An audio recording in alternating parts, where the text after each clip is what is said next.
Thank you, Nas.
reference.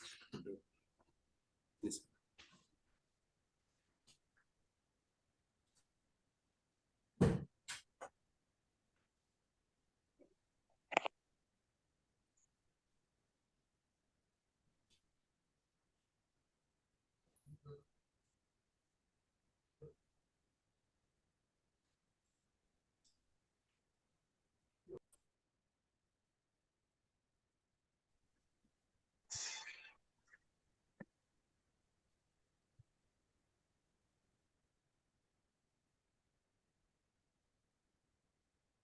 Good morning. Good morning. Morning. Good morning. This is Morning. Yeah, thank you. Thank you very much. I'm here requesting that we start around 9:10. I see we are 49 and we are expecting about 600. So I request that we start exactly at 9:10 to allow more participants to join us. Thank you. Thank you. More obliged.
Keri, umeweza kupanga kazi? Kwa nini Collins anapanga?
Era sama ni udah kenapa deh? Aku nih.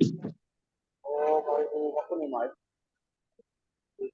Oh, itu kan ya dulu lah betul. Masuk kayak di asal. Ada yuk.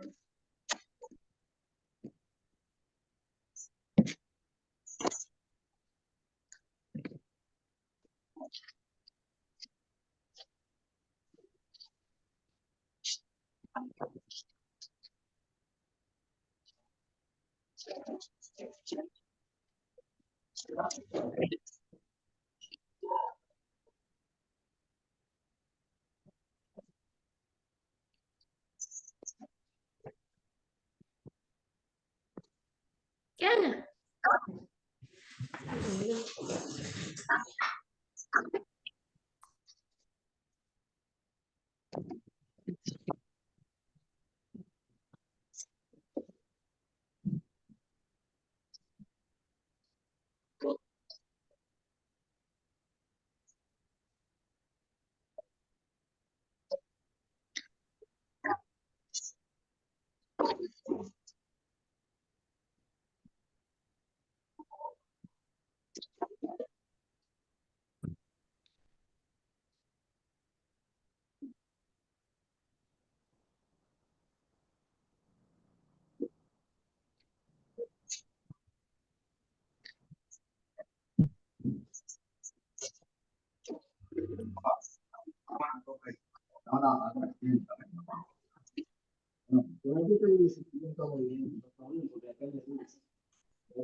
Hi, good morning. Good morning again. Good morning. Good morning. I hope I'm clear. I hope I'm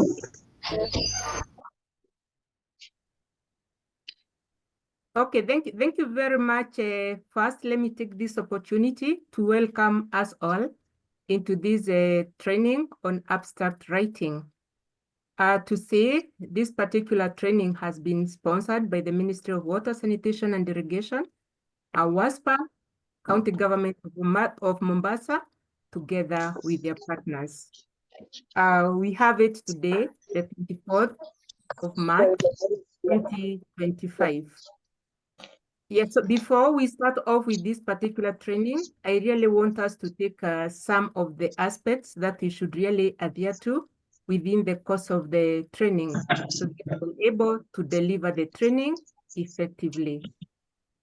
One, kindly, from wherever you are, ensure that your mic is muted. Kindly, from wherever you are, ensure that your mic is muted. Maybe Dr. Ivy and Beatrice kindly help with the muting of the participants whose mics which are still on. Yeah, then kindly, in case you want to ask a question, raise your hand. We'll be able to see. Frederick Odhiambo, kindly mute your mic.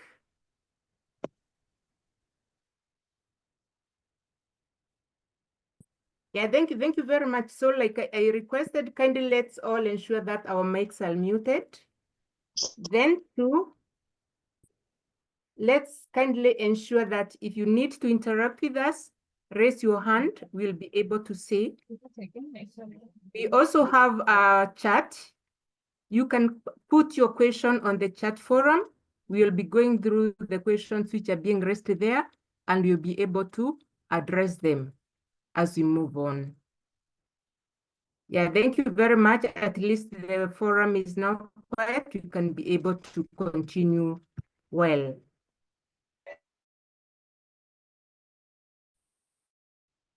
Yes, so the need for this particular training, conference, International Conference and Exhibition 2025.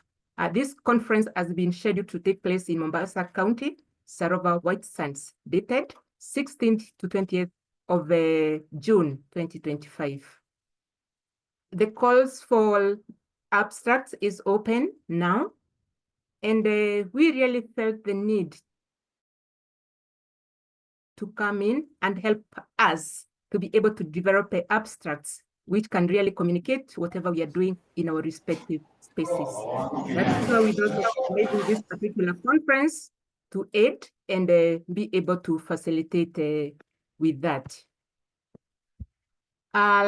We have 3 facilitators lined up for you for today. Speaking to you is Dr. Joy Riungo. I am one of the facilitators who is taking up the first part of the session, as well as doing the introduction that I am doing now. Dr. Joy Riungo works at Meru University of Science and Technology. There I am a senior researcher within the Department of Civil and Environmental Engineering. But what I like more is my position as the director of the Sanitation Research Institute. We have 2 more facilitators.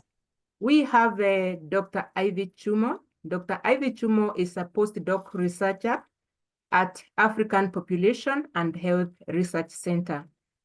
Dr. Ivy will talk to you more about herself. She'll be taking up the last session of this training. Then we also have Beatrice Langat. Beatrice Langat is the head of research and strategy at Kenya Water Institute. Madam Beatrice will be taking up the session immediately after I complete with the first one, which I am doing. So again, I welcome you all into this, and I really hope that you're going to have an impact on the number and quality of abstracts that are expected to be submitted for this particular conference. Here we are targeting quite a lot of stakeholders, basically all stakeholders who are playing key role within the water and sanitation sector. Key among them, the government ministries and the departments, the county departments, water utilities, development partners, private sector, universities and colleges, among others. So we are seeking to reach out to as many people as possible who are doing one thing or the other within the water and sanitation space. Aligned for you are 3 key sessions of the day. We are starting now at 9:10. We hope to finish by 1:15 p.m. The sessions that we have aligned for you, the key is the introduction to abstract writing. We need to know what is an abstract and why we need to write it. And then we are looking at this abstract writing in the context of our water and sanitation conference. And basically, like I said, it's speaking to the upcoming conference, which has been planned. But this is not limited only to that. We still can be able to get skills that can help us submit abstracts in any other conference. Then we'll be looking at the key elements of writing a strong abstract. We are going to have a hands-on activity where we reveal example of abstracts which have been done. And then we'll be guiding you through finalizing your abstract for submission. We'll be having an open Q&A session. And then lastly, we'll be having closing remarks and next steps. Again, we have some statements on post-it training, which is basically a follow-up activity. Yeah, so thank you very much for this. And here we have the training objective for this particular training that we have.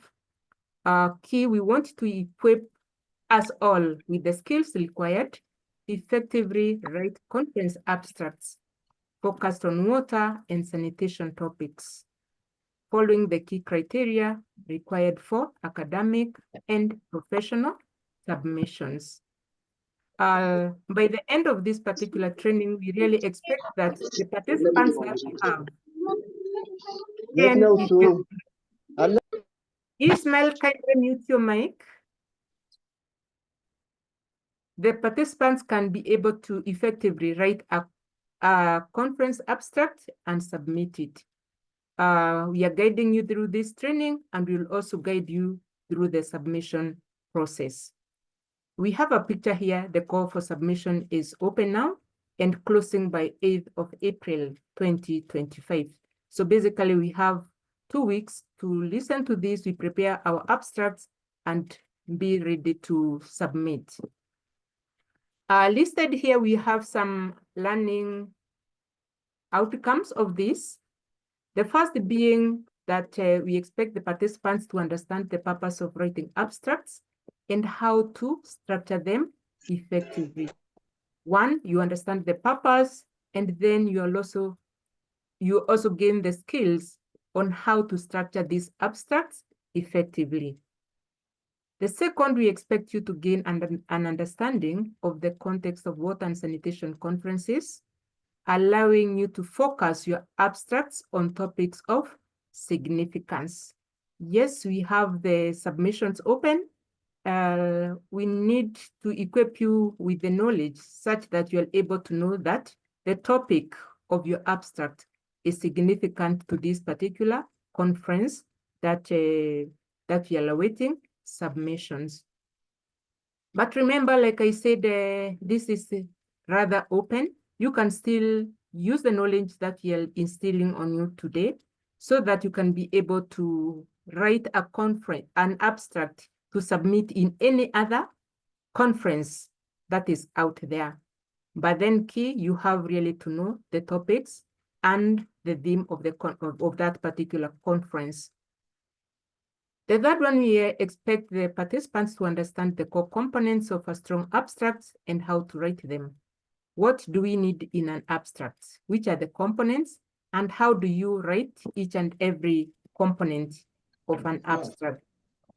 Then the fourth one,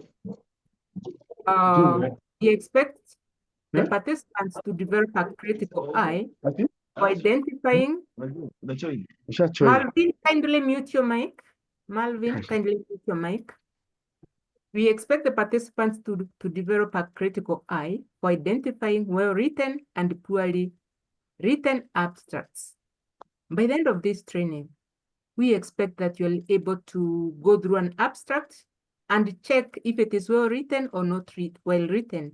If not well-written, you can be able to specify why it is not well-written. You can be able to point out the key issues within that particular abstract that you are reading. And then we also expect the participants to have a solid understanding of how to refine and finalize their abstract for submission. We are preparing our individual abstracts for submission. So we'd expect that you can be able to refine yours and you're able to refine your abstract for submission.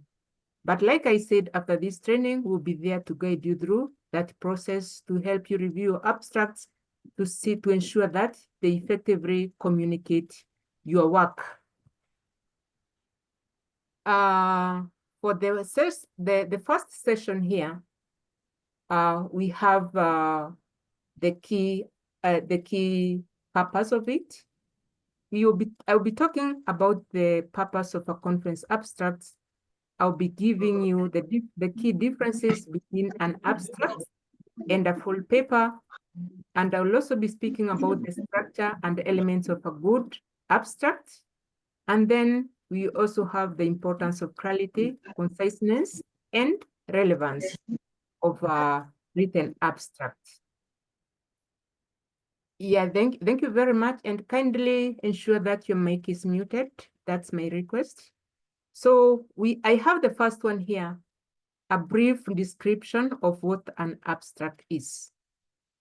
An abstract is a concise summary of a research project, a paper, or related work submitted for presentation at a conference.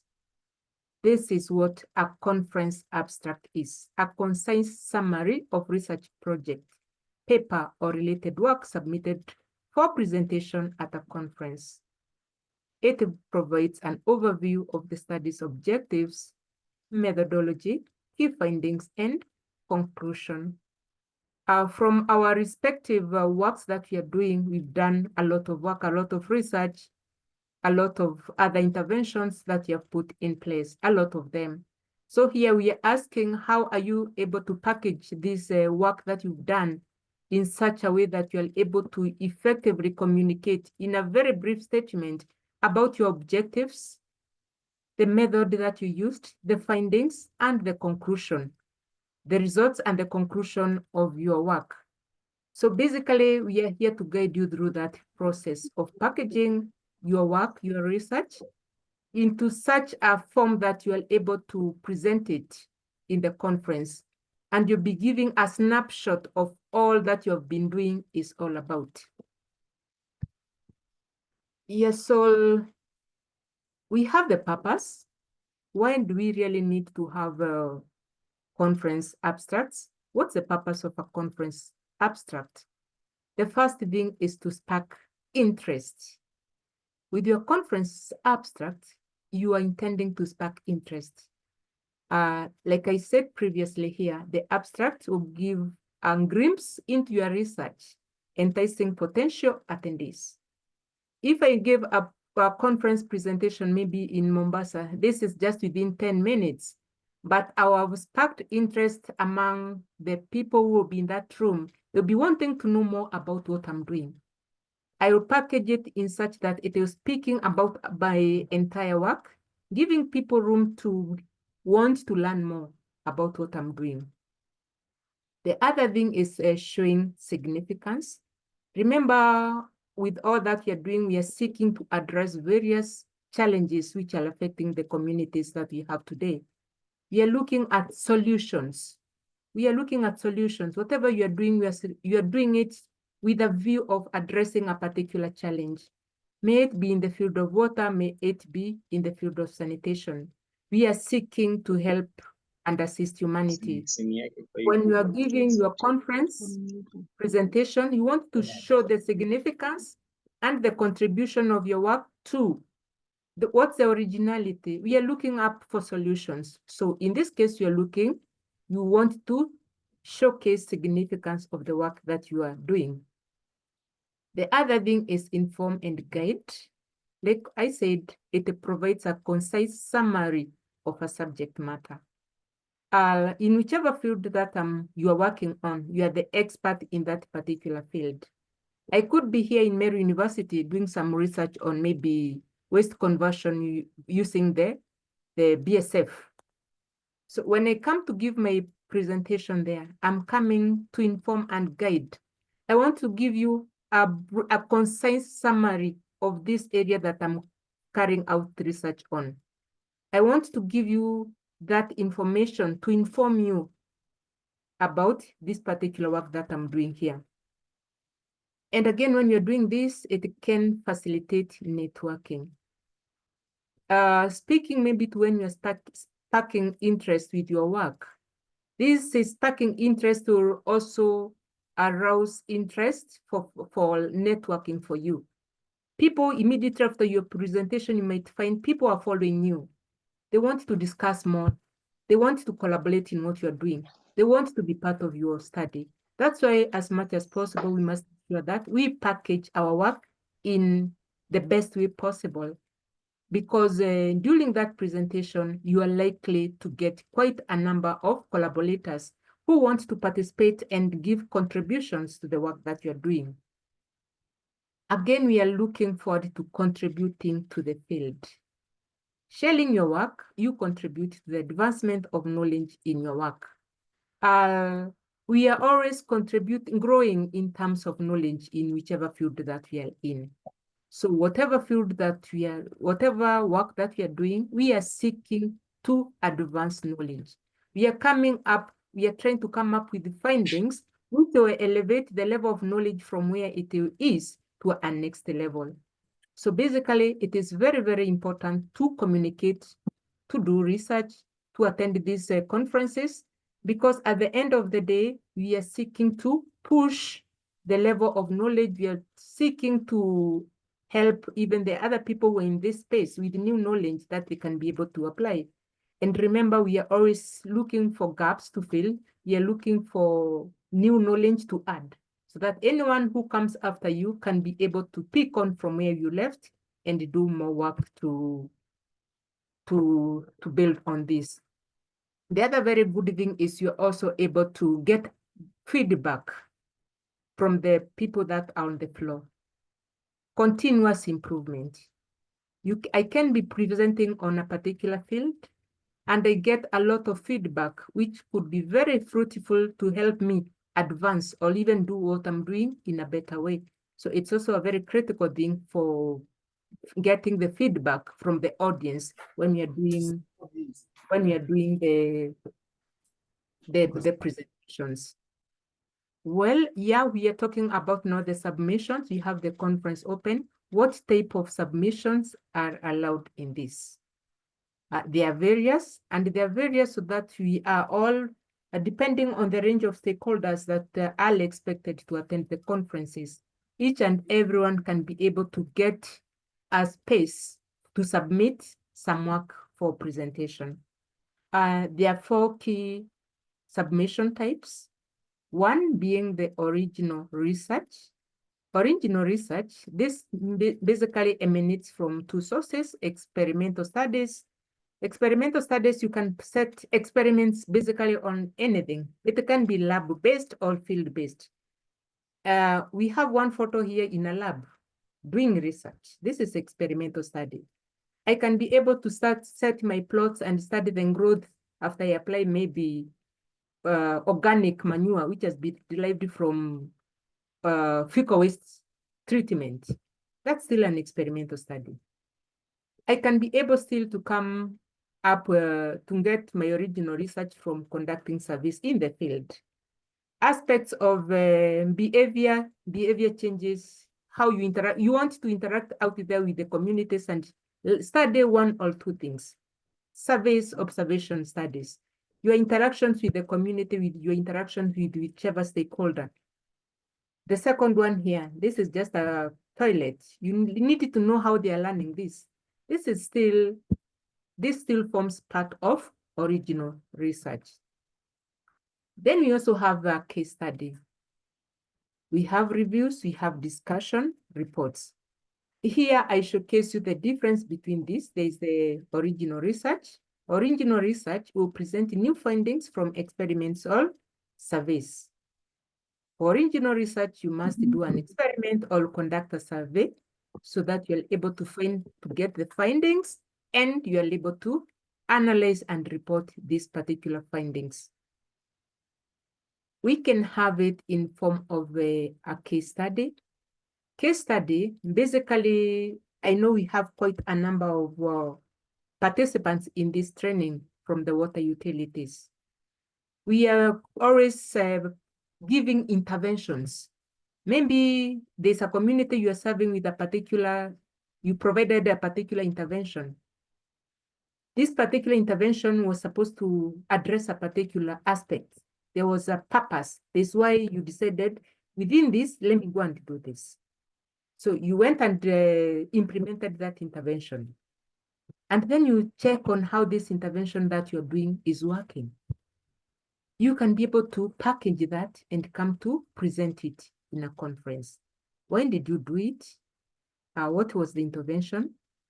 And what did you find? What were the key learnings? And what can you conclude from that? It can be as much as even providing of clean water to a population. Maybe you wanted to provide an intervention on water. You decided to go and dig boreholes. You wanted to see now what was the impact of this borehole that you've dug on the communities that you're working on here. So for the case study is a bit different from this original research. Case study, you are just reporting something that you've really done and you've seen it is working. And it is not only advisable for us to come up with the case studies which are working. I could be thinking that maybe this community here needs an intervention. There's an issue of sanitation in this particular space. I sit and think this type of facility can fit those people. I implement that. When I'm implementing, I could be expecting that it will work, but at the end of the day, I find it has not worked. So when you're dealing with a case study, it's not only good for us to document what has worked. It is also good to document learnings. What are the key learnings? Learnings can be positive or learnings can be challenges, strengths and challenges. Because at the end of the day, you want to also communicate to the others that if they're taking this route, they should be aware of A, B, C, D. We are always seeking to, like you're saying, to advance knowledge. You can advance knowledge, but helping people not to go the route you went, or you advance people by saying, I did this and it worked very well. We also have aspects of reviews. When you're doing a review, this is you summarize and synthesize existing research. So for a review, there's no work that you're doing, maybe in the field or any intervention. You're looking at what has been done within a particular field. You can do a very nice review on the water meters and the application. You get all the documentations, all the reviews, all the publications which speak to that. You summarize them, synthesize them, and you're able to present a nice conference abstract that specifically speaks to that aspect, maybe on the water meters. So for the reviews, it's also quite different from the case study and the original research. We also have discussion reports and theoretical papers. These ones seek to explore or discuss a topic or a theory. I could be wanting to discuss aspects of policies which are there in the water provision, in the sanitation sector. And I want to discuss about the challenges and their strengths. This one is also quite applicable and more so among our key stakeholders who are spearheading the water and sanitation interventions within the space that we have. Later in the day, we are going to be taken through the components of this and how we can be able to write them. Most of the original research and the case studies, we are going to have a session on that, which will be quite comprehensive. Then here we are looking at, we are talking about an abstract. So we felt it's also a good thing to speak to you about the difference between when I talk about a conference abstract or when I talk about a paper. A conference abstract, like I said earlier, the purpose of this is just a concise summary for quick assessment. We said you've done quite a bit of work and you want to package it. You want someone, a reader, to be able to know what you're doing, why you did it, how you did it, the results, the conclusion, a snapshot of that.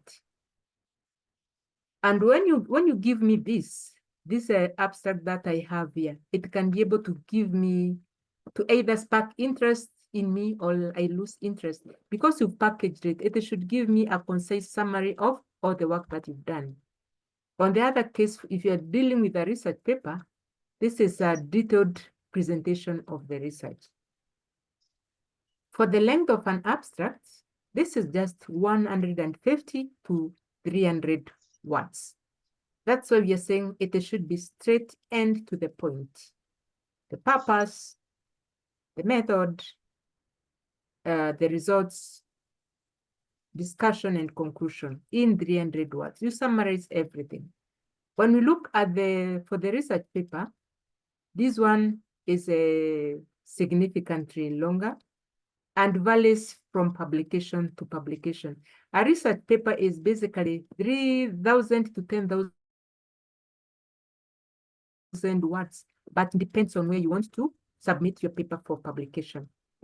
For the content of a research, of an abstract, we have a brief overview of the background, the objectives, the methods, results, and conclusion. Those are key components. And these are the ones we are saying we should package in 150 to 300 words. 300 words talk of that 150 could be a bit few. For the research paper, this is detailed introduction. We have a session of the literature review. We have an introduction of the methodology. We have the results, discussion, and conclusion. A research paper also starts up there with an abstract. That abstract, still which has been compressed, should be able to give you what to expect when we are reading the whole paper. So depending on how you package your abstract, the reader can continue with your paper or just stop and say, I'm not interested in this. So the abstract is a very, very critical element when you're dealing with in writing. So for the style, concise, precise, and avoiding jargon. You don't want jargons because of the word limitation. You want something which is clear to the point. For the research paper, this is detailed, technical, and also includes citations. For the function, an abstract should be a standalone summary. I can read the abstract and get a glimpse of the work that you've done, even without going to the full paper. So depending on how the abstract is, I may decide, let me get now the full details from the full paper. So for an abstract, this is something that is standalone. I read it like this, I'm able to see why you did it, how you did it, the results, discussion, and conclusion in a snapshot, very well presented. For the full paper, this is quite comprehensive and gives all the elements there in details. If it's results, you have a lot of bar charts, you have graphs, you have everything in a full paper. So it is really quite comprehensive. Abstract, like I said, is only giving a comprehensive summary. The key findings is what we need there. So for the leadership about the abstract, this one is read independently. But for the research paper, this requires in-depth reading. You must read it in depth so that you're able now to get the key the key aspects which have been summarized on the abstract. Yeah, then here we are now diving more into aspects of the abstract writing. And we are asking now, how now do we write a good abstract? From our respective places, wherever we are, we have been able to do a lot of work. We have a lot of results which are within our hands. So here we are seeking to help us package whatever we have into an abstract, a conference abstract. We want to help you package it, and if possible, you are able to submit it for presentation during the upcoming conference in Mombasa. So here we're asking, how do you now write a good abstract? They are the key components of an abstract that should always be there. One, which is not on these points, which is here, is the title. One, we must have a title. Title of the abstract must be there. Number two, you must have the authorship. Who are the authors of this particular abstract? So one, title, two, authorship. Then number three, you are stating the purpose of your research. Why are you, the why? Why are you doing this research? What is this research addressing? Then the next one, we are looking at the materials and method. How are you doing the research? The first one is why. The second one is how. The how speaks to the materials and methods. Then after that, now the materials and methods, we are looking at the results. Remember, whatever you're doing, you must analyze so that you're able to get the results. Which are the key results that you have? You have the why, the how, you have the results. After the results, you must come up with a very convincing conclusion about all the work that you've been doing there. Then again, here you really want to come up with some 2 or 3 keywords. Keywords is the words which are really standing out in your work. If I'm doing something here which is really talking about circular economy, I'm looking at this word which is really speaking to this work that I'm doing. Then the last one here is on aspects of checking your format. Is your format okay? So whenever you have whatever you're talking about here, it's good to ensure that the key elements are there. Even before you seek help, ensure that you have the key.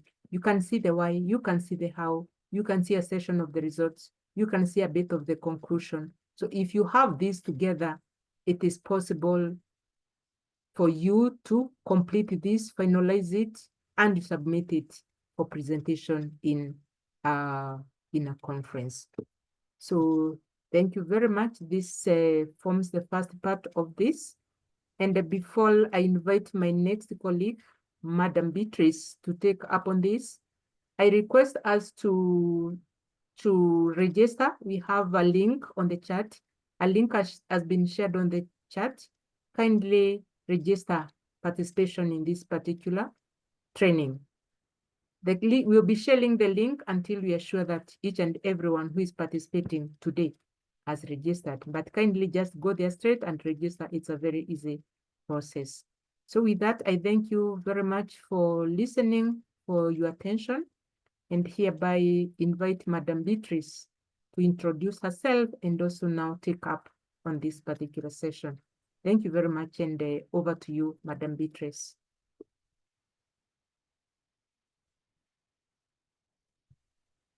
Yeah, thank you so much, Dr. Joy, for the first session of presentation.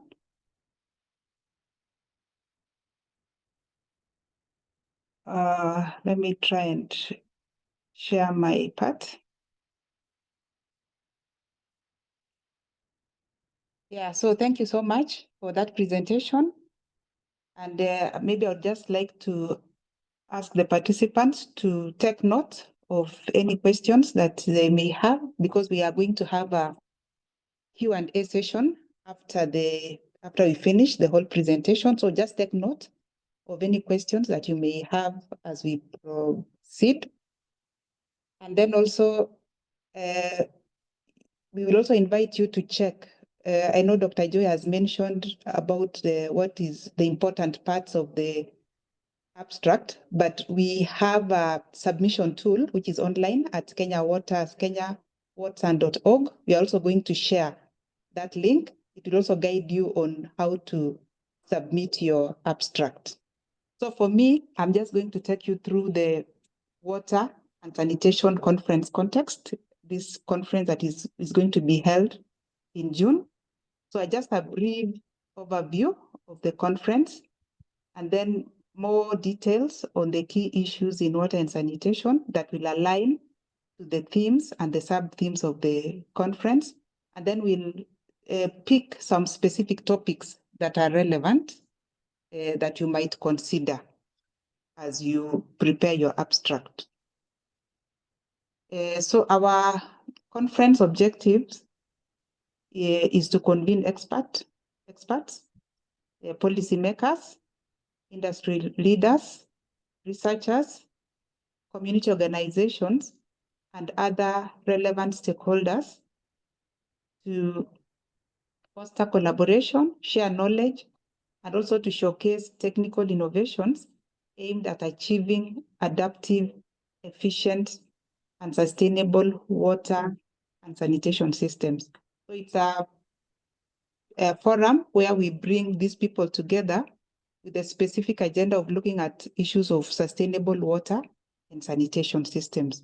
And then we have 5 specific objectives.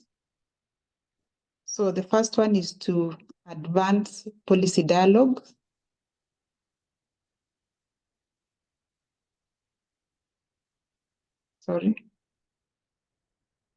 Advance policy dialogues and commitments towards resilient, sustainable water and sanitation solutions. Then the second one is to examine emerging technologies that enable sustainable water and sanitation access amid climate impacts.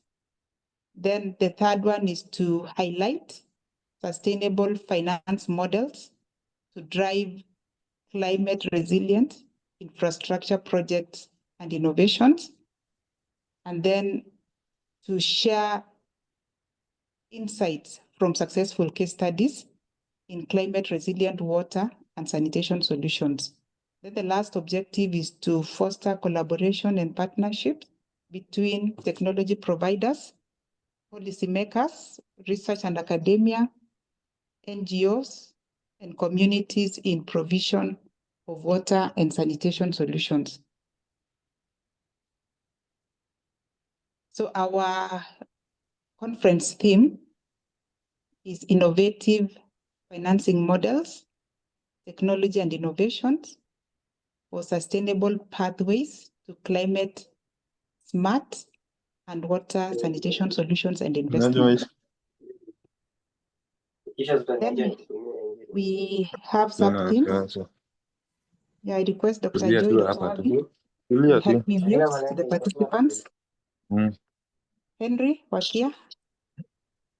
Yeah, the first sub-theme is on innovative financing. Here we are looking at exploring public-private partnerships, private-initiated projects, blended finance models, and green bonds to mobilize resources for climate-resilient water and sanitation. That is on innovative financing. Then the second one is on policy, innovation, and governance for resilient, sustainable water and sanitation. We also have emerging technology and innovation, AI and big data for climate resilient water resource solutions. Then innovations, technologies, AI and big data for climate resilient sanitation solutions. Then the last one is climate impacts on water resources, irrigation and sanitation. That is research and capacity strengthening for sustainable climate solutions. So as you maybe prepare to submit your abstract, Your abstract can fall within any of the 5 sub-themes. You can be somebody in the finance within the water and sanitation sector. You have an abstract. Maybe you have an original research on blended finance models. You have a case study. You have something on green bonds that you can share. You also come to the second sub-theme on policy, innovation, and issues of governance.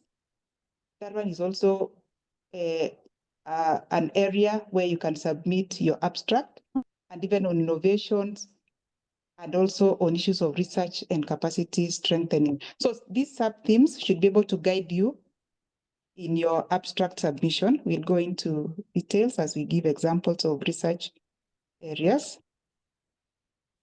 So the first one is on safely manage sanitation value chain.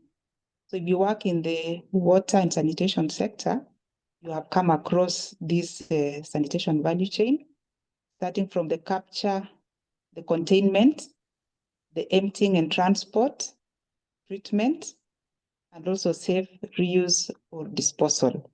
So each of these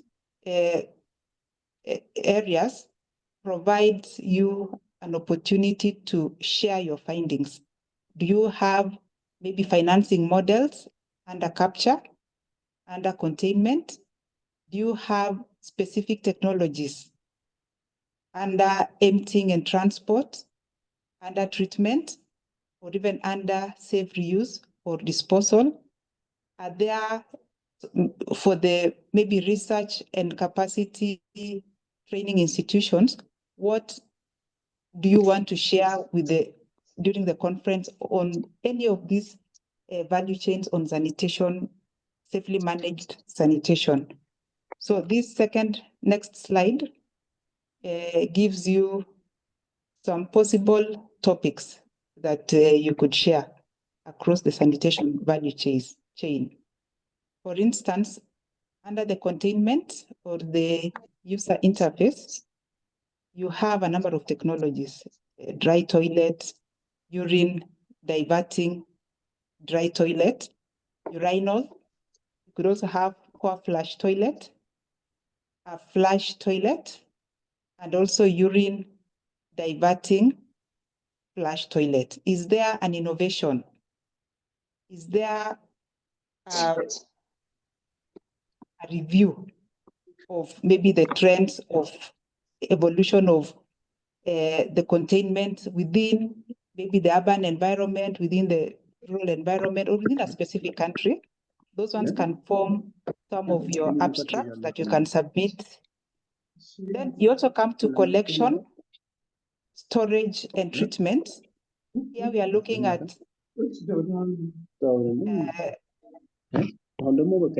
Smile, please mute.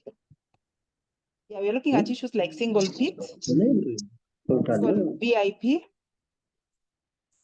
dehydration vaults, septic tanks, composting chambers, anaerobic baffle reactors, and more. And actually, there's a lot of innovations that are coming on under even this collection, storage, and treatment that you may want to share in the conference. The same thing for conveyance. You have human-powered emptying and transport. There's also the motorized emptying and transport. Issues of simplified sewers. There's the small bore sewer, conventional gravity sewer. Things that you could share under that would include challenges, what has been done maybe to improve on the conveyance. Then there is the semi-centralized treatment, where we have the anaerobic baffled reactor, the anaerobic filters, the trickling filter, the waste stabilization ponds, the activated sludge, and even the constructed wetlands. And then the last part, which is the use and disposal, what application of urine are there, application of dehydrated feces, issues of compost, irrigation, aquaculture, soak pit, and even leach field. So even considering just the sanitation value chain, you realize that there's a lot of research findings or case studies that you can maybe prepare for sharing in the conference, depending on maybe where you work or where you are based. Then the second value chain is the water. So here you look at the whole hydrological cycle. So we have the water that occurs naturally in the oceans, in the rivers, and in the ground. You could share anything from that area.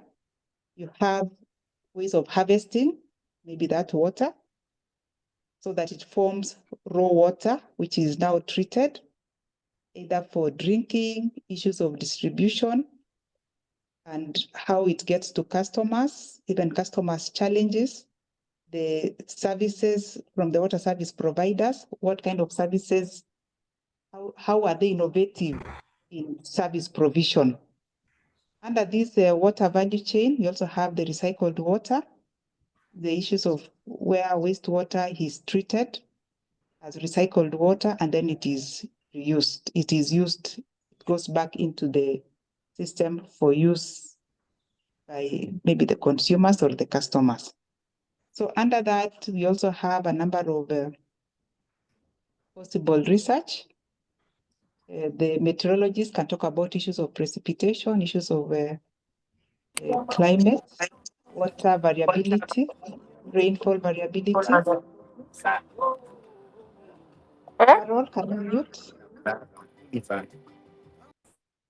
Yeah, then we have desalination. Yeah, that is the new areas where we are focusing on, trying to get water from the ocean. So issues of desalination, what technologies are there, what financing mechanisms are there, under distribution and management of water, even water for irrigation, drinking water treatment. Then there is the point of use treatment of water. You have industry, we have agriculture, we have reuse. So within even this water value chain itself, there is a lot of findings that you could prepare an abstract for sharing during the conference. All this, whatever you're seeing here, gives you an opportunity to write a paper, maybe not even original research, because original research would require you time to do data collection, but you could do a review. You could package what you've been doing in your organization and share as a case study so that maybe other people can learn from that. The last one is the hygiene value chain. So here we are looking at issues of, we can see from the picture, we see hand washing there, we see food, we see trucks, we see personal protective equipment. And those are the possible topics that you could share, issues of hand hygiene, issues of personal protective equipment. When I look at personal protective equipment, we have a group here, the manual pit emptiers. If you are working with the manual pit emptiers, there could be a lot of things that you could share concerning maybe the use of personal protective equipment or the lack of it, issues of financing, issues of sustainability. Then we have even the topic of environmental sanitation. We are looking at sanitation coverage. How much, what is the coverage like in your area? What innovative systems are there? You can also come to financing.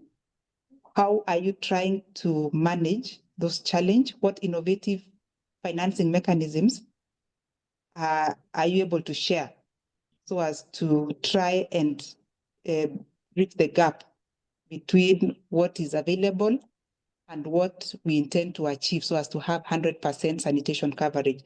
So hygiene and sanitation also has a whole list of possible research topics that you could prepare and share during the conference. So the other section is on climate change and the WASH nexus. So when you look at our objectives focus on how do we respond to climate change within the WASH sector, because that is a problem that is here with us now. So,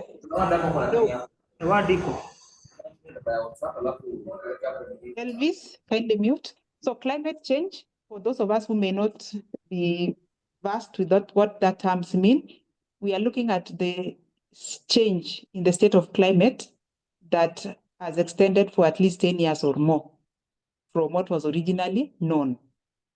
We also look at the issues of impacts. These are the effects on the lives, livelihoods, health, ecosystems, economy, societies, cultures, services, and also infrastructure due to the interaction of climate change or hazardous events occurring within a specific time. And then adaptation, which is the process of adjustment to the actual or expected climate change and its effects. This seeks to moderate or avoid harm or exploit beneficial opportunities. Then we have, of course, resilience. This is the capacity of social, economic, and environmental systems to cope with a hazardous event or trend or disturbance. So you cannot separate climate change and WASH. Anytime the climate change impacts are felt, the first people to experience it are those that work within the WASH sector, and even the users, or generally all of us. So climate change and water and even sanitation go hand in hand. Then on the right side, I have a table showing how climate change impacts WASH. So we have issues of water scarcity. We have issues of quality degradation, then damage to infrastructure due to flooding, sea level rise, greenhouse gas emissions, especially from wastewater treatment and sanitation systems. Then, of course, you cannot also miss to talk about the health impacts from the waterborne diseases, and then the issue of conflict and displacement. So the impacts could form some of the things that you might want to share from where you work, from maybe the literature you've reviewed. What is a trend that you're seeing as a result of climate change impact? What has water scarcity done, maybe to even enhance conflict and displacement of people from where you are? You look at the issue of quality degradation as a result of maybe flooding. Do you have data that shows the quality of certain maybe water sources? Like I know water service providers normally suffer a lot during floods where they have to incur a lot of money in treating the water due to flooding. So that is something that you might want to share. What has flooding cost to your utility? And how have you as a utility managed to even maybe come out of it in an innovative way? What technologies are there to address that? Issues of sea level rise at the coastal areas where we have our groundwater now getting salty. So what are you doing about it? Or what technologies, what mechanisms exist? Or what problems have arisen as a result of that? Are there documentations of records of increase in waterborne diseases, maybe during droughts? We soma climate change. I'm so happy for you, but we maliza utofanya data analysis. I wish hata ungeingia. Laura, please mute. Let me just. All right, then, so you can also go beyond just maybe highlighting the impacts that are caused as a result of climate change and maybe share results on how these issues have been addressed. So do we have case studies of climate resilient water infrastructure that have been put in place?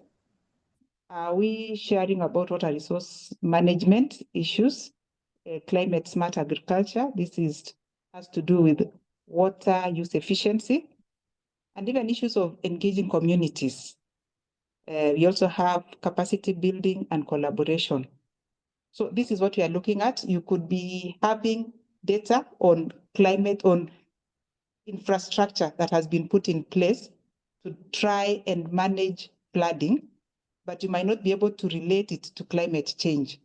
So through this training, we are trying to bring it up so that you can be able to see the relationship and see how that case study that you have will add value during this conference. Then I have 3 more slides just to share specific technologies that you could share when you have too much water, what happens, what technologies are being implemented. You can have those on riverine flood protection, construction of dams, construction of dikes, locks and levees. Then the issue of optimization of reservoir operations, reconnecting rivers with floodplains. There are also the flow through dams, accommodation of flooding through flexible buildings and infrastructure.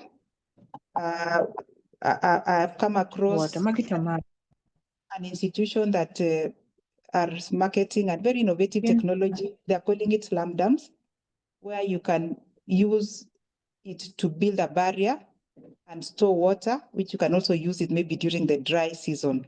So those are flexible buildings and infrastructure examples. You also have ecological river restoration. There are also multipurpose dams, then zoning and land development limitations. Then on the other side, we have urban storm water management, urban green spaces, permeable pavements and parking lots. This is to reduce the amount of runoff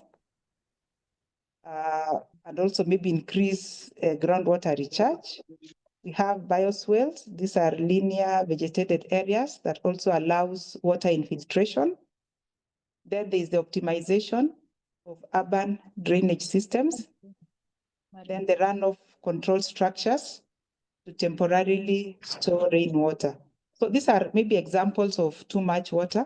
So when you have too little water, maybe drought, what findings or what research you share? So the first one is on water efficiency and demand management. So what is the industry doing?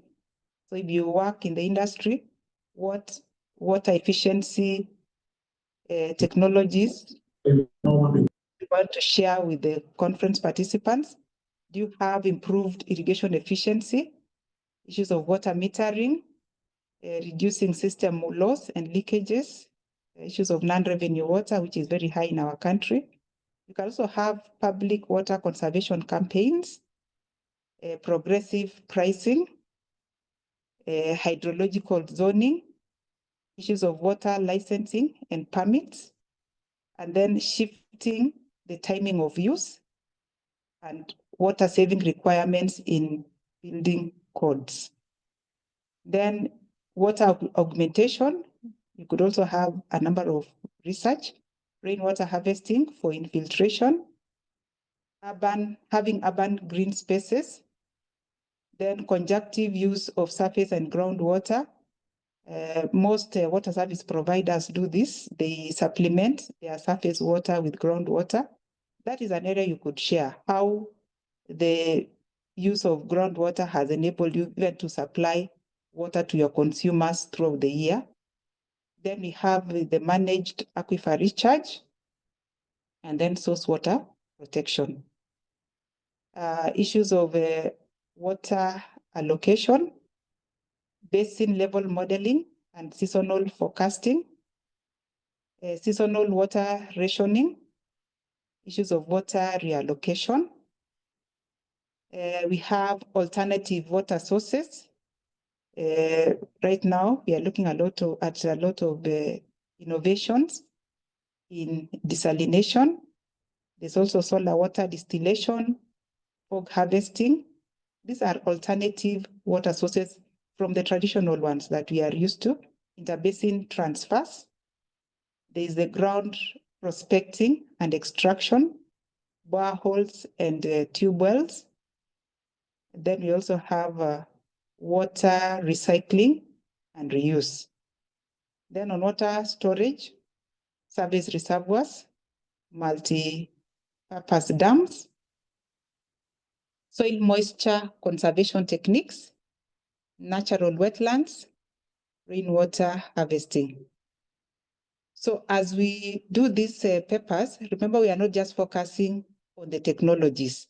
You could also be somebody within the policy and governance space. You might want to share what policy is there to encourage or issues of water storage. What governance mechanisms are there within water service institution to reduce non-revenue water management? Then we have the issue of water quality. We are looking at mitigating pollution at source. Here we are expecting to have abstracts on source water protection maybe, and even on water safety plans. Then on flood proofing for water quality, because there's a relationship between flooding and poor water quality. So what is there to flood proof so as to improve or protect the water from pollution? So you can have flood proof wells. You can also have flood proof sanitary facilities. And then improved water treatment capacity. We have advanced domestic wastewater treatment, constructed wetlands for water treatment. Then there is the improved efficiency of centralized water treatment systems. There is the improved point of use water treatment. And then the last one is the limiting nutrient leakage, where we have riparian buffers, we have protected areas and land use limitations. And then there's a change in agricultural practices. So that is just a brief introduction or a brief of that section of the content of possible areas of research that you could share during the conference. And remember, you are the expert in this specific area. You are a water quality person, then you would have a lot of information to share on water quality. You are an engineer, then you would have from your day-to-day activity, what you can share concerning technologies. You are a social person, issues of conflict resolution. You are a policy expert. You have maybe an evolution of how the policy and governance environment in Kenya or from wherever you are, in a part of the country, of the world, how has it made it better for the provision of wash services? So that is it from me on the issues of content, but I know we'll be able to discuss more at the end of this when we have the Q&A session. So I'd like to hand over back to Dr. Joy to guide on the next. That's the 8:30. Thank you very much, Madam Beatrice, for the nice presentation. I have been following and I've also learned quite a lot, especially on the possible topics that I can be able to prepare an abstract for presentation in this particular conference. The chat is active. We are having quite a bit of engagement, which I'm responding. And maybe I see Violet Jambi's hand up. I can maybe allow her to ask a question and maybe take from only 2 more. Then we can be able to get on to the main meat of the day on how to now prepare this abstract. Yes, Violet? Thank you, Dr. Joy. Good morning. morning. I'm here with the CEO. He wanted to say a word before we continue. Okay, thank you very much, Njambi. And okay, thank you very much, participants. It's an honor that we have a CEO, Mr. Anthony Jaramba, CEO, Water and Sanitation Providers Association with us. And at this particular point in time, I really take this opportunity to welcome him to say a word to us, encourage us more so as we continue with this particular training and also into doing our submissions for this particular conference. So, Bwana CEO, karibu sana. Thank you. Thank you so much, everyone. We are very happy to have everyone on board. Over 100 people looking at getting trained as Water Association, Water and Sanitation Provider Association, which brings together all the water companies in Kenya that are licensed by WASREB, and also brings together associate members, that is stakeholders that have relevance in the water sector. This includes banks. You have like 6 banks that are members. We also have other suppliers. People supply pipes, pumps, accessories to water or water utilities. All those, including technological expertise that people bring on board. We want to say that all of us are happy to have you, and we look forward to you being trained and presenting your abstracts for the coming June conference. Maybe lastly, I can say something about the June conference. This is a conference that is one very special to the people of Kenya because it's an international conference. Secondly, this year is different. After last year's amendment of the Act, Water Act, to allow now PPPs, we are looking at financial models. We're looking at how people can finance some of the innovations that we have. We're also looking at inviting new innovations. We're also looking at technological expertise, research and development, and also many other ways that can be utilized to support the sanitation aspects, our environment, our conservation, and also how we can tap into many other available resources that are out there to help our wash sector to move to the next level. We are still very far away from the SDG 6, but we still believe that we can make headway, even with the little time that is left. So it's for us to put our heads together, put on the heart of WASH, and make this happen. So from us at the Water and Sanitation, and also with an extension to the Ministry of Water, we want to say a big thank you for your interest and what you have come to bring on board. So thank you so much, and may we make this a great success. Thank But you. the other thing I would like to tell everyone who is on this timeline today is that you need to come for this conference. Register. There's a link there. Come in large numbers. Bring your expertise. Come learn from other people from all over the world, and we'll make this conference a big one. We are expecting at least over 1,000 delegates and over 200 exhibitions. So you'll definitely learn something from this conference. Thank you so much. Thank you very much, Bwana CEO. We really acknowledge your effort in bringing transformations in the water and sanitation sector in Kenya. Also, thank you very much for facilitating this particular training to happen. It is just by your initiative that you've been able to plan and implement this training. So on behalf of all the participants who are here today, kindly receive our appreciation. Thank you very much. Yeah, from here now we get to move to our next session, the last session, which is ideally speaking now onto the abstract writing. This one will be facilitated by Dr. Ivy Chumo. I welcome Dr. Ivy Chumo to make a presentation, but first introduce herself and more so the role that she plays at APHRC. I see on the forum, participants are asking about how to register for the conference. I'll be sharing the links for the registration.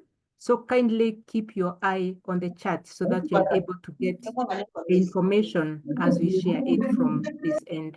So thank you very much. Over to you, Dr. Ivy.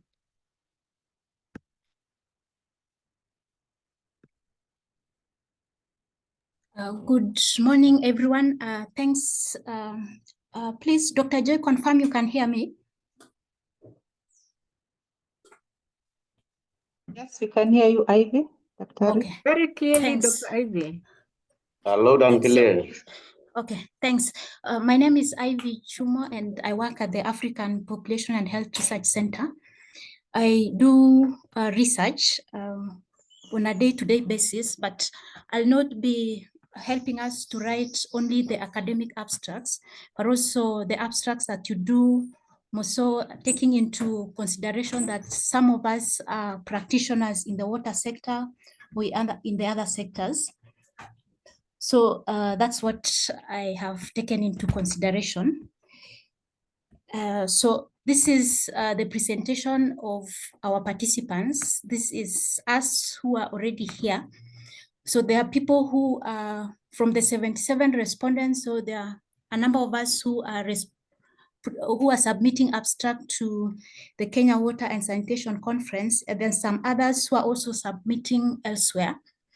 But it's good to know that the content will be helpful to all of us, considering that you know what you want to do, and considering the fact that you're also an expert in your field.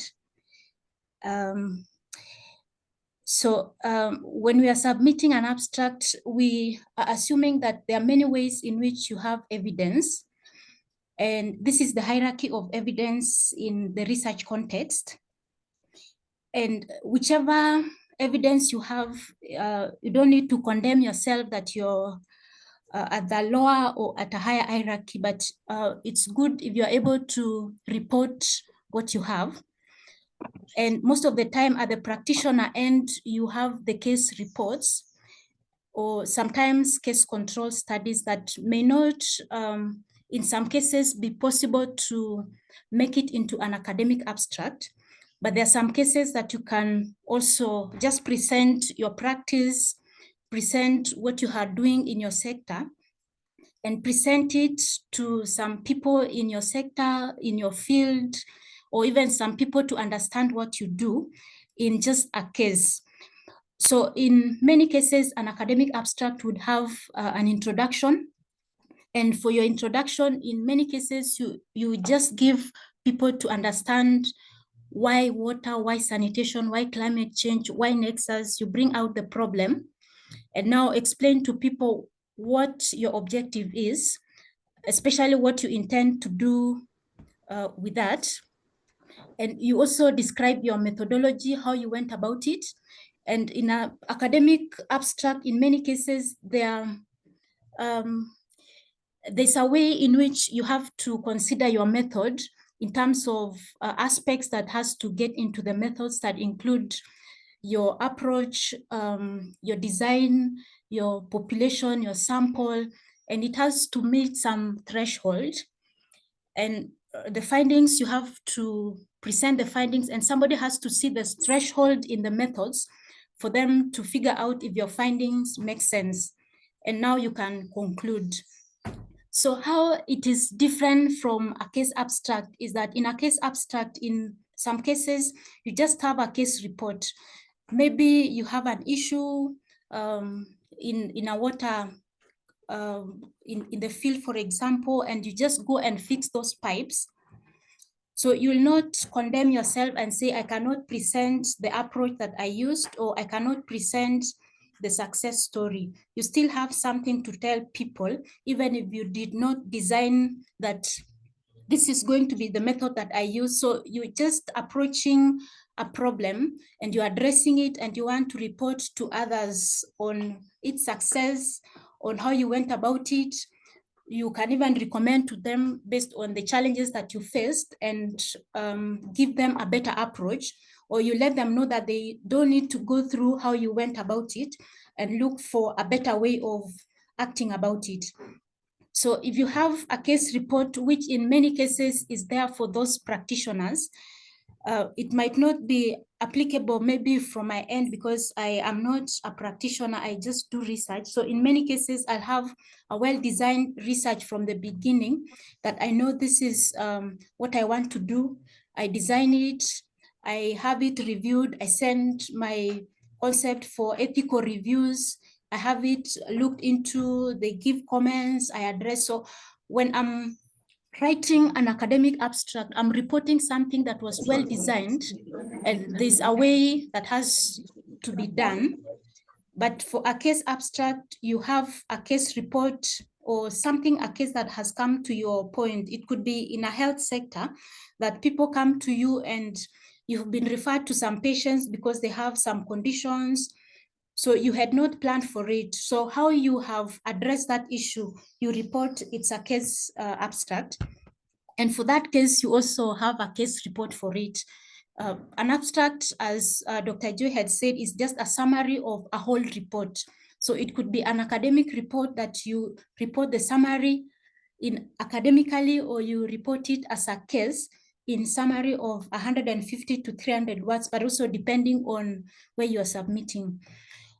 So this is a case abstract, and I had said it initially that in many cases, a case is something that comes to you and sometimes you had not planned for it. So for that case, you did not have a methodology plan for it, but how you go about it becomes your methodology and you report it as a case. But when you're writing the introduction, you need to explain the relevance of your case. Why it is important? How is your case unique that you have to report?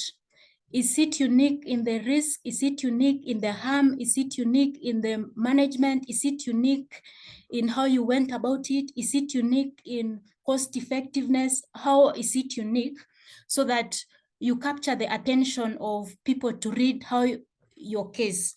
So if you don't get the attention of the reader on the uniqueness of maybe your case, be it cost effectiveness, the approach, that it increased awareness. If you don't get the listeners from here, then you lose them from listening to your case on what you really did, how you went about it, when did you do it, why you did it, and you report the progress and the outcomes. And when you're writing your case report, and in this case, as a case abstract, which is the summary of the whole case report, you also report the lessons that you learned. And sometimes, depending on where you are submitting, sometimes they have the lesson as a separate section from the conclusion, but you need to have the lessons because those are the things that makes your case robust, and for people to also want to know how they can scale it up in their setup, how they can improve it, where they can draw lessons from. And you also have to state the uniqueness and the rationale. So ideally, when you look and you compare it with an academic research, there's really not much differences, but the difference is that you present it as it comes. You don't plan for your methodology. Pipes just refuse working and you're called upon to address the issue, and you have to figure out how to work around it. And that's how you come and present it, and some people can pick lessons from you and they can improve their approaches. So this is the abstract that is missing mostly in the water sector. So when I was looking even for the samples, there are no case abstracts for water sector practitioners. They are mostly from the health sector, mostly the medical officers, medical practitioners who are reporting different cases, and people can borrow from them on how to approach it. So it's upon the water sector institutions to figure out how they can embed I don't know how to call it, but to ensure that at least in their institution, they can always be documenting the cases so that people would be reading how to go about it, will be improving the practices and not trying new practices every other time. So there are rarely any cases from the water sector. So, and when you listen to water sector institutions, there are many practices that they have done. There are many success stories that they have done. And if they stay for like maybe 3 years or so, they forget about the how. And this is the most important thing, and nobody will learn how they went about it. So every time people keep going to try in a new way without having to figure out what others had done before so that they can improve. So if you can improve on the culture of documenting the case reports, so it becomes even easier when you get to conferences and you can present your cases and success stories. So, and what you have to remember when you are making a case is that you remember the case is not always that somebody had planned for it. So something happened in a water pipe, a sewer line pipe has broken, and you have to come up with an intervention. So if you come with an intervention, so it means that you'll have an outcome. An outcome could just be positive, it could be negative, but at least there's some lessons that you can tell somebody else so that they don't repeat the same approach that you used, or for them to figure out the best resources that they can use, or for them even to know the time that it could take for them to take that intervention that you have. And if you have this report that comes to you that a water pipe or water pipes within Kisumu urban area were vandalized for 3 weeks, so that's your report. So what did you do? How did you go about? That's your intervention. And what was the outcome? We did not solve. And these are the lessons. It's because maybe the community were not cooperative, maybe you did not have enough resources, you did not have a communication team to support. So from those lessons, even if you did not achieve, the next people who will come and do that work in 1 year's time, when they want to address the issue, will know that if they have to go out and resolve that issue, they have to consider 1 or 2 things that you had documented. So this is missing in the water sector, and you just have to practice that culture of documenting so that you have things to report in not only conferences done in Kenya, but also international conferences. And so this is just an example of the abstract, which is a case. And I had notified you earlier that it is so difficult to find it in the water sector, but mostly in the healthcare sector they report. So this is the case. And they describe the case of people who are just referred to their institution and that they had some diagnostic challenge. So they have reported that introduction. And then they now give the case. This is the whole case, how they went about the issue, what was the issue. And at the end, they were able to document the lessons and provide some recommendations for people. So just have an introduction, give your case, your lesson. And the next is also another example, which is a little bit more clearer. So this, they also gave the introduction, and they give the introduction of how that situation is a rare case. And they reported, so this is a health challenge or a health issue. So a patient was transferred or referred to a healthcare facility, and they are trying to document that case. And so they give the introduction of that disease and how it happened that there were referrals to their institution.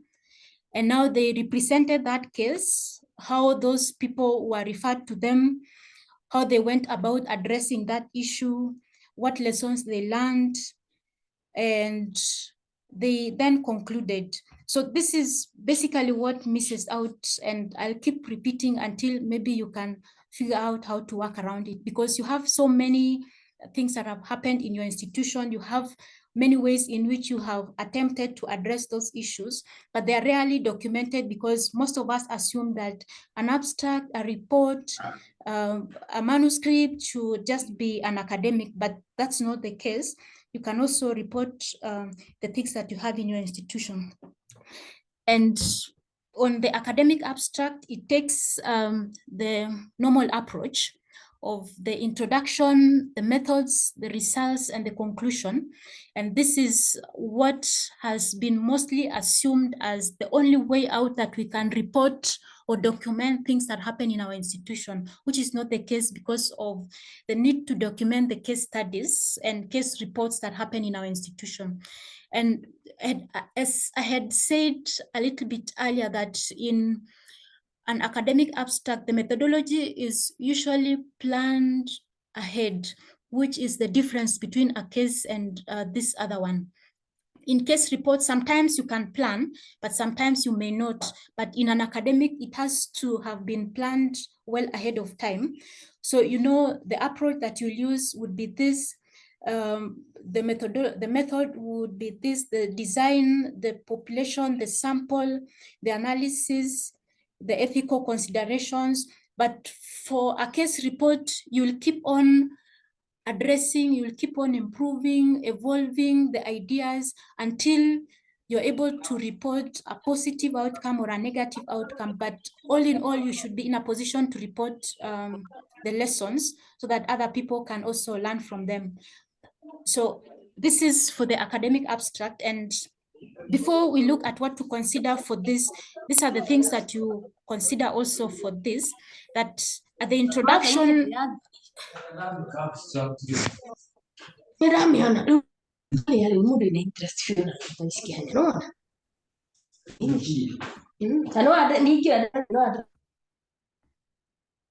sorry, I had to mute somebody.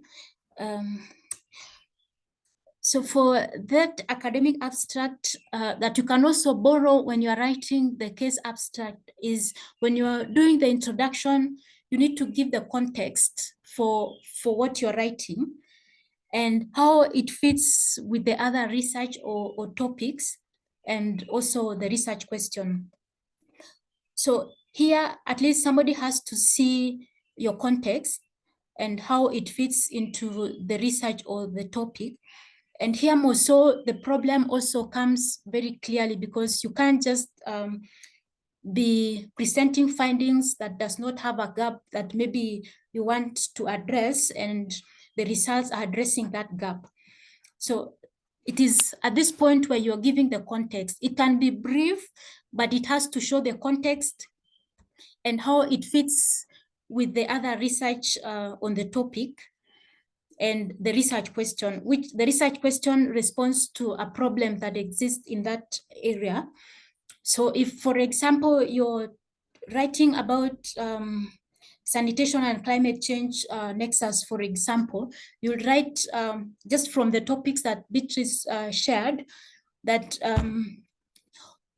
access to water in Kenya is at approximately 30%, assuming safe water at approximately around 30%. And with those people who are left behind, who are 70%, they are not in a position to perform their day-to-day activities, especially the individuals who are most vulnerable and cannot be able to afford water or something. So it has to come out clearly that you're relating with other research. It has to show the problem. It has to show the research question. And once you're able to do that, you describe the methods. And we might not be able to cover all the methodologies that happens, but at least in your methodology, it should show the approach that you used. It should also show the design that you used, the population and the sample that you used, that you worked with, and how you went about data analysis. And for the results, you're just reporting your findings. And in the last section of it, which is the conclusion, when you're writing a full paper, there's usually the discussion and the conclusion section, which are separate. But when you're presenting in an abstract, when you're doing the last bit, which is conclusion, you give maybe a one statement of the implication, which is derived from the discussion section. And now you conclude, and you can even do some recommendation to actors in the sector. So all those are put together in this last bit. And so I know also as you are presenting maybe a policy review or a literature review, they can also follow the same approach, because even if I'm reviewing people's work that they have done before, so that I could do a systematic review or a policy review, those people went about and they have a method where on how they went about their work. They have a sample, they have a population. Was it a population of youthful people? Was it a whole country? Was it, so it has methodology that you also have to review, and review that all these studies were maybe qualitative, or these studies were both qualitative, or 10 of them were qualitative, 50 were quantitative. The designs were different, some were case study design, some were cross-sectional. So you have to follow the same as well when you're doing a review, because there's also a methodology on how you went about it. Same case even for the policy. For reviews, you have to have the introduction, the methods, results, because it's also evaluated like just an academic paper. It's not a practice. So you've done it academically. And so before you begin to write your abstract, you need to understand the instructions, and including the length and what is expected of you. And as much as possible, have somebody to review your abstract. Sometimes when you write something, you think it's the perfect, but if you give it to someone else, they're able to point out one or two things that can help you to make your abstract robust. And allow yourself time to prepare for the submission. Don't write the last day and you submit, because you will do under representation of your competencies because of the mistakes that you do. And make sure that there's evidence to support your topic, because that's how you went about the implication. What evidence was it? So there has to be some evidence. And when you are doing your title will make people score you, will make people or reviewers invite you for the next phase of the action. And most of the time, there are some abstracts that have been rejected because of just the title. Screening of the title makes it be dropped, because they also have many abstracts to review. So they first maybe do the screening for the title, and if it does not fit to the conference or to the particular theme, then it's not going to help you. And that title has to be clear and concise and catchy and few words as much as possible. So the tips on how you can work around it is you make a list of the most important keywords in your write-up. So it could be 5 keywords that you're writing about menstrual hygiene and climate change within for older people or for persons with disabilities. So those things become your keywords: menstrual hygiene, climate change, and older persons. So when you're able to do that, you think about how you make it more catchy and include your conclusion in that paper. So it could be advancing menstrual hygiene strategies during climate change crisis for older people. So because you're speaking about your advancing, because your research tries to come up with recommendations to advance menstrual hygiene. So you also borrow ideas from your conclusion to make your people to understand what's your outcome. You're advancing menstrual hygiene, you're advancing water meters in informal settlements, yeah, something like that. And try your best not to use abbreviations. As much as you are saying WASH, sometimes people do not understand what WASH means.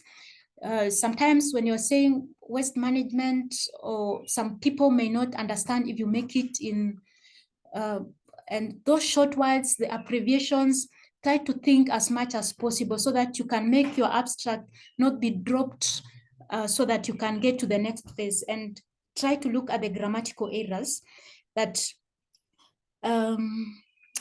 you make your work to be dropped, and the content, apart from the title, should be able to address problem or a question, evidence, and solutions. So, of course, at the introduction, there's the problem and the question or the research question. And of course, at the result section, there's evidence. And at the end, there's some solutions. Solutions could be just from your recommendation that you're recommending the next people who are doing the same activity to use a different approach. And you give an overview of what you intend to include in the presentation. So even before you write that content, just have a clear picture of, if I want to write my findings, these are the key highlights of what I want to include.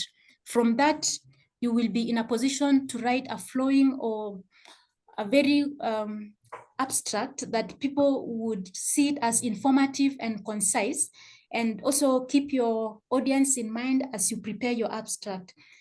There's some abstracts that you go and people very academic, and you have to show them the percentages even at the abstract, because they also have that mind. They also know the percentages, and there are some conferences that you attend and the audience not analytical, and you have to use the simple words. Show them that there has been improved access to water from this point to this point without having to go deeper into the mathematical aspects of maybe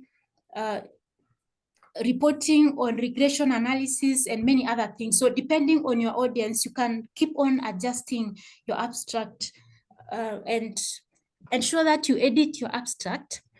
And Dr. Ivy? Yes. Okay, thank you very much. I want to just interrupt you a little, because I see it's good that you give the participants at least 15 minutes break to stretch and maybe grab a cup of water. But before that, I'm requesting that you address a question here, which speaks, I know, to the interest of all the participants that ask, do we have to conduct the whole research before writing the abstract? Maybe you can just speak to that, and then we take a 15-minute break to stretch and grab something.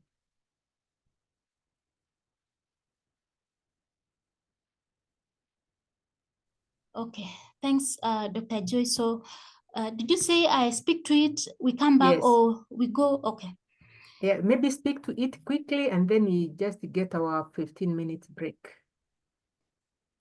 So the best practice is to do the research and the whole paper and write the abstract later. But in some instances where you have already done some work and you want to present your work, you can just draw the key highlights from your work and present it so that you can later on advance it to a complete paper.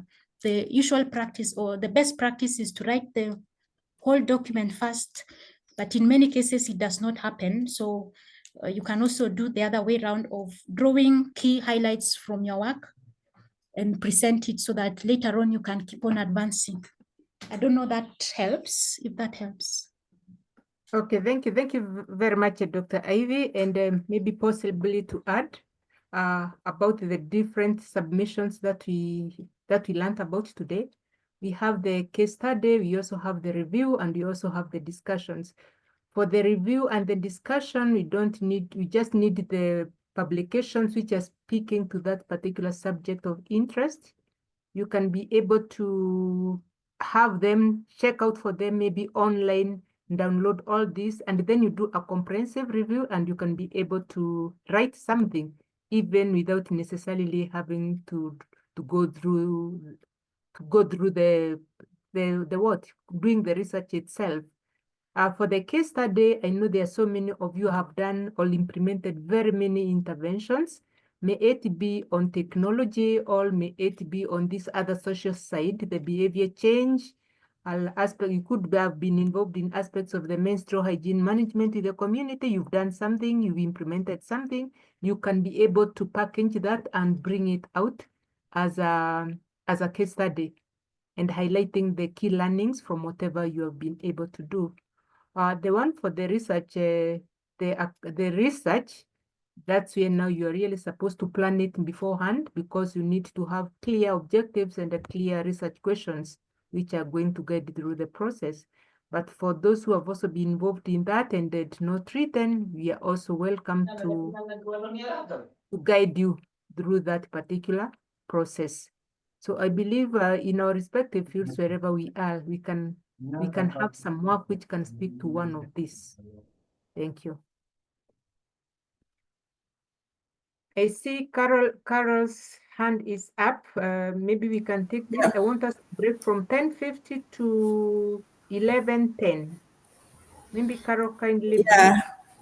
Yeah, thank you. My question was in line with the case study, and probably the question that Dr. has just answered, but just to bring it more home, like in the water sector, we are implementing several interventions. So there's, let's say, this particular intervention that we are in the process of implementing after like a boardroom brainstorming of it possibly being a very good solution to a certain challenge. So we are not yet halfway, like if it was supposed to take a year, we are not yet midway in terms of say implementing it. Can it be a suitable recipe for or a topic for an abstract to be presented during this particular conference, for example?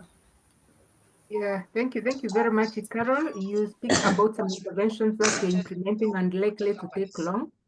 Yes, if you've already started the implementation and already you can be able to draw some learnings from whatever is currently happening after your intervention, yes, you can present this as a case study. At the end, you just say it is ongoing, so you're expecting still to come up with more learnings out of the intervention. And, Okay, and thank you. also maybe to add to that same intervention. So of course, when you're still doing it, there are things that you keep learning on the way. So do not take it like there are things that just happens. They'll inform somebody on what happens if they get the same thing. Yeah, so all those lessons, all those things that you come, it could be challenges, it could be the positive bit of it, but they're still important for anyone to learn from and to come to you to learn more about it. Yeah, thanks. Thank you, well noted. Okay, thank you very much. I now invite us for a 15-minute break. Let's kindly converge at 10:10. And immediately after converging, we will just get one question from Peter, and then you'll have Dr. Ivy continue with her presentation.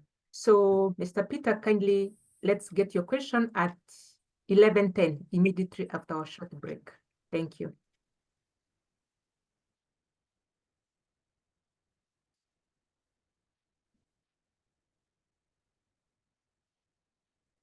I missed out on something. Ilikuwa kwa akili yangu ndio sasa nakumbuka.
Want to talk to Papa. Want to talk to Papa. Mama is not, yeah, well, I'm in a meeting now.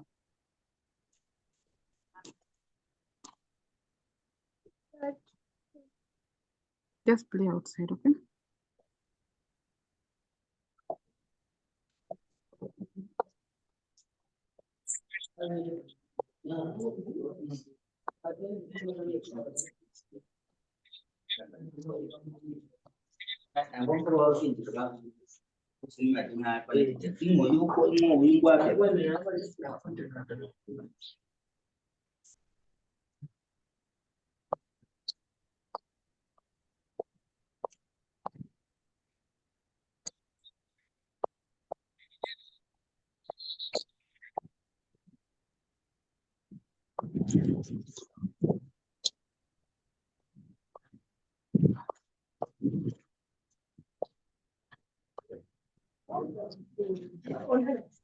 Niweke hapa kidogo.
Actually, you see the meeting that we had even in Tuahome, the agreement was the contract, because obviously the two highly firms are consuming. So it was the responsibility of the contractor to attest. Then they determine where it is with the party. Then after now the partner, at that point is. And so because we are going there, let's go and you. Then now we will get back.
I believe that we are all back from our break.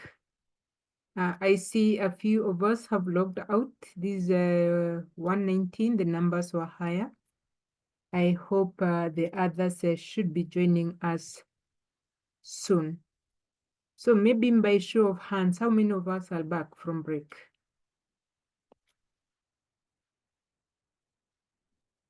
How many of us are back? Can you hear me? Are we back? Wonderful, thank you. So many of us are already back. Thank you very much. So at this moment, let me take the pressure to welcome us back from the break session and request Dr. Ivy to take up the question that we left pending and continue with her presentation. So Dr. Ivy, kindly take the floor. Thank you.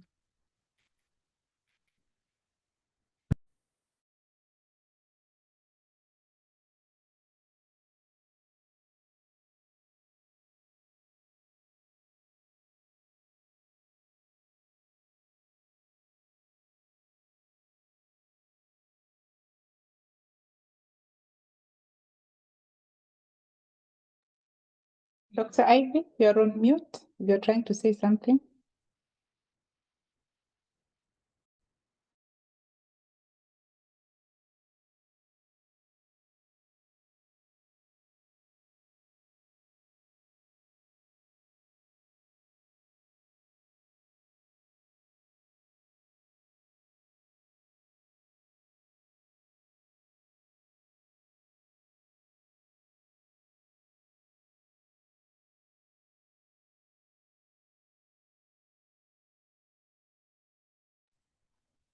So I am here, so I can just present so that we can proceed. Dr. Ivy, kindly first take in the question from the last participant who had a question for us. Then you can proceed with the presentation. Okay, sorry, I missed the question. Sorry. Could you please come again, please? We are waiting for the question before we left for our break. It's a question that we left pending, though we did not get it. So I'm kindly requesting the participant to bring the question over so that we can be able to respond and then proceed with the presentation.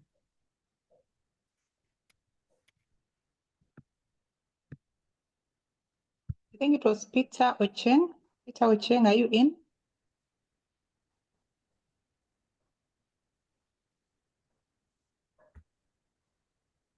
Peter Ocheng, I see your hand is raised. Kindly take the floor. Yes, thank you so much for the opportunity. My question, actually, it had been asked before, but I didn't get the answer quite well. It was on between abstract and research paper and research. Which one comes first? Do you do the research first before you come up with the abstract, or you can just come up with an abstract based on what you want to study?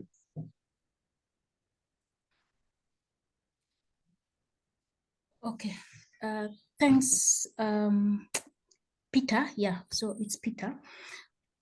So we said that the common practice is to come up with a research paper so that you can summarize that research paper into an abstract. But in some instances, there are cases where you may want to present what you have and you don't have any other opportunity that comes, if you leave an opportunity that comes at that moment. So you can just draft an abstract based on what you have. And for example, what Caroline just said before we left, that they're still having a project and it's not complete yet. And they want the audience at the conference to listen to that project and what is in it. So for them, what they will have to do is to break the norm of having to write the report, but to do the abstract so that they can use that opportunity to share their lessons for that case. So the ideal situation is to write a whole report and then summarize, come up with an abstract. But there are cases where you have an opportunity to present to a funder, to present at a conference, and you won't tell your funder that I will have to write a complete report first so that I do an abstract. So you just have to sit down, figure out the things that form the introduction, as long as it's going to present what's key, what's the problem, and draw some findings that you already have, describe the case, even if it's incomplete, and show the findings, and you give people a disclaimer on how far you are with that thing. So, so that you don't get it wrong, it's ideal to do a whole report so that you do a summary from it. But in many cases, it happens that you want to present your things and you don't have a paper, so you will not condemn yourself that you don't have anything. So you just draw some summary and you let people know that the work is still ongoing. So I hope this responds to you and the rest of us as well, who did not maybe get it clearly. So if you don't have the whole of it, you can at least draw something from what you have. But the ideal is to have the report and use that report to summarize your work. So Thank you so much for that answer. Okay. So, and since we are all here and the conference is very soon, so all of us, we don't need to condemn ourselves that we don't have a whole report.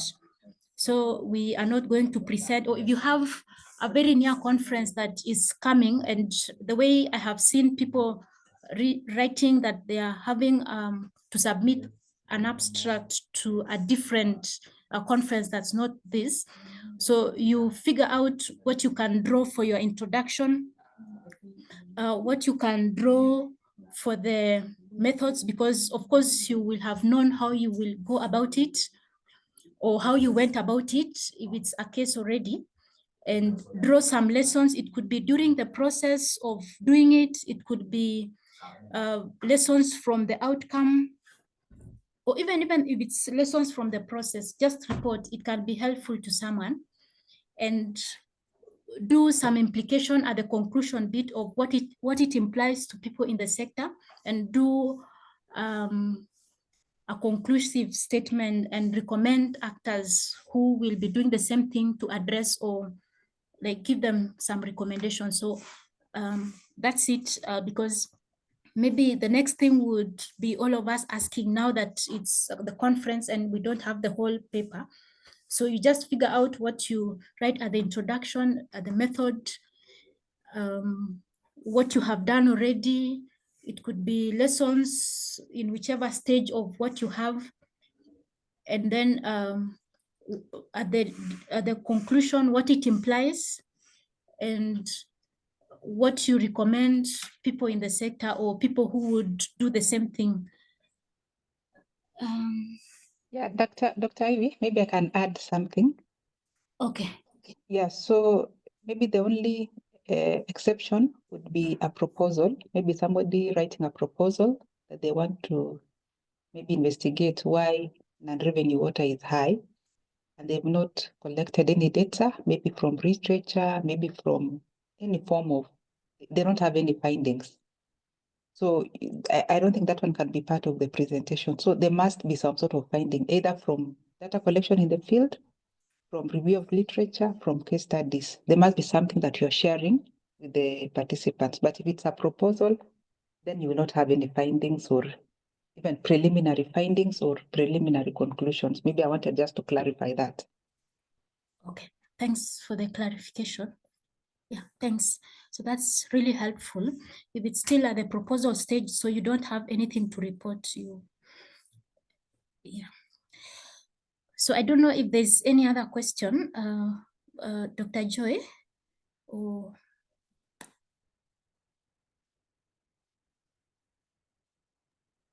Thank you, Dr. Ivy. You can proceed with the presentation now. Thank you. Okay, this is going to be the last bit of the work. And when we left for our break, we were looking at the importance of editing our work. And we said it's important not to write one draft and just submit. It's important to have it reviewed, ensure that it's professional. So there's a language that maybe you use in your sector that you might assume everybody gets to understand and learn about the implications. So ensure that you have it in a professional language. And that one, somebody who can review your work, who can look at it, can be able to advise you, because at some point you might assume that the language that you're using is common to everyone. And that's why it's good to have other people review your work. It could be colleagues, it could be mentors, it could be anyone. They'll review it and brought to you that this does not speak to me. What does it mean? So if somebody asks you a question about what you've written, it shows that maybe it's not clear even when it gets to a reviewer. And if you have all your great content that you have and you write it poorly, it will not be accepted, because I'll not understand what you're trying to present, what you're trying to communicate, what you're trying to let people know about your sector. And try to prevent the errors. And we had said earlier that there's a link that you will have to submit your abstract at the conference website, but do not go and do your abstract in that document, because you're prone to have many typological errors. Try to do it in a Word document first, so that you can be able to keep editing, and then you can copy and paste it to that document. There are many things that go wrong if you do it in that website, because you might paste the methods to come before the introduction, because it might confuse you. So the first thing you do is just do it separately in a Word, and then put it now into that website link, and that would help you to reduce those errors. And try to see the formatting, the style. Just don't bend those guidelines. There's a reason why the conference team or the organizers have decided to give those guidelines for that particular conference, and it might be different for the different conferences that you attend. And after you are done with that abstract, do not submit it because you want it to go out of your way. You can just leave it a day, and then you look at it again, and you can submit it then. The difference between abstract and a complete paper or report is that this is a brief one, and people will read every other word in it. If it misses flow, somebody can stop at some point and not continue. If for others, instead of this not continuing to read it, they just drop it from the other abstracts, and it's not considered to be part of the abstract for a conference. And this is not just for this conference for Kenya Water and Sanitation, it's also for all the other abstracts that you do. Try at least to see the editing. Let not editing make your abstract be dropped from a pool of content that can be presented for people to learn, for people to network. And an abstract differs. It can be one abstract that has everything, including the title, the introduction, the body, the structure, that is just written in 1 or 2 paragraphs. But it can also be an abstract that has a different section, which has introduction, body, conclusion, and different parts. But if you're in a position to have written your abstract in a paper, for example, you'll figure out what to put in the introduction, what to put in the body, what to put in the conclusion. Because if you realize that the space given for conclusion is bigger, you can take the lessons learned from a case report into that conclusion. If you realize the body has a bigger space, you can put your lessons into there. So that's the advantage of having your abstract separately before you are able to paste it into that document. If you realize that the body is so, or the introduction is so brief, or you'll figure out how to work around it if you already have your abstract written. And of course, follow chronology of the report. Do not do conclusion at the first. Just do the introduction, the methods, the results. Do not bring results before you do the method, because somebody wants to see how did you go about so that you were able to find these results. So just do it chronologically. In a report, you usually have the introduction, how you went about something, what you found out, and your conclusion. So just follow that chronological order in the report. Even if you're trying to change the order of how things appear so that you're able to be at par with the different sections and the number of words in the different sections, just remember in mind that it has to be chronological. Do not advance recommendation or conclusion before you report the findings, things like that. And there has to be a logical order of how you're telling your story. The abstract should tell a story, even if it is scientific. There has to be link between the different sections. So if your introduction has 3 statements, there has to be a good flow of those statements to tell a story. The story would be maybe why what that issue is, where the problem is in that issue, and what sectors have done, and what you would want to do. So in that story, you have shown what exists, what the problem is, what others have done in the problem and not been able to solve or solved partly, and what you're going to do so that you enhance the solution or you extend the literature for that work. So as you are writing, just don't write because you want to fix things to make the introduction, fix things to make methodology, fix things to make the different sections. So there has to be a flow.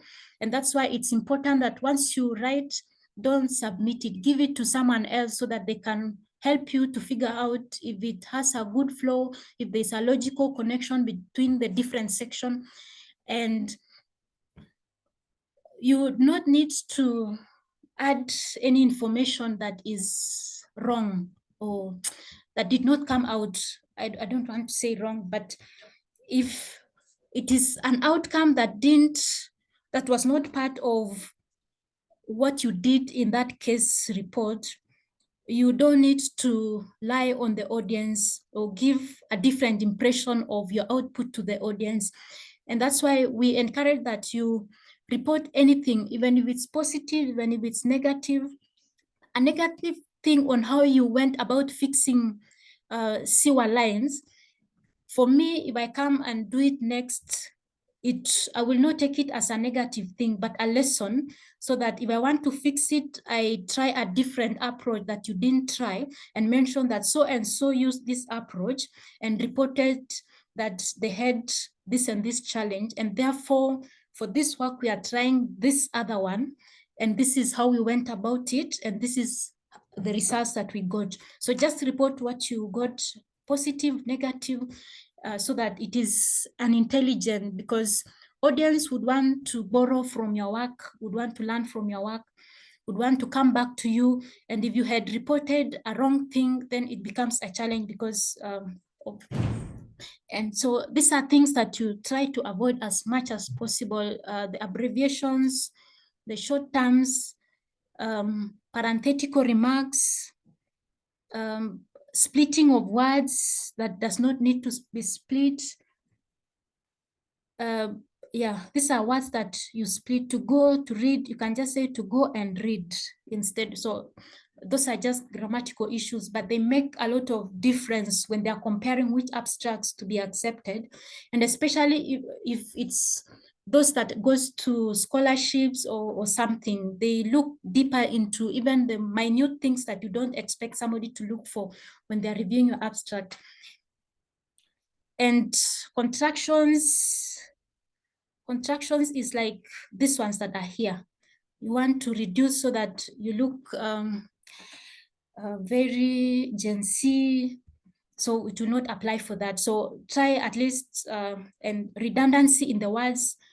This is where you look at your words and stop using the redundancy. And most of all, avoid the passive voice that you use. Try as much as possible to use the active voice.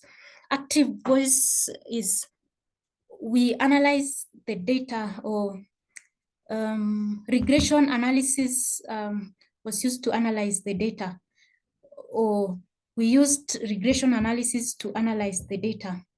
So try at least, I might not give the right example because I don't have the right up here, but as much as possible, even when we are reviewing an abstract, because you are not assuming that you are only going to be writing the abstracts forever, you'll also get a chance to review abstracts. And these are the things that you look into when you are reviewing people's abstract. If it is active voice, then it's not well reported.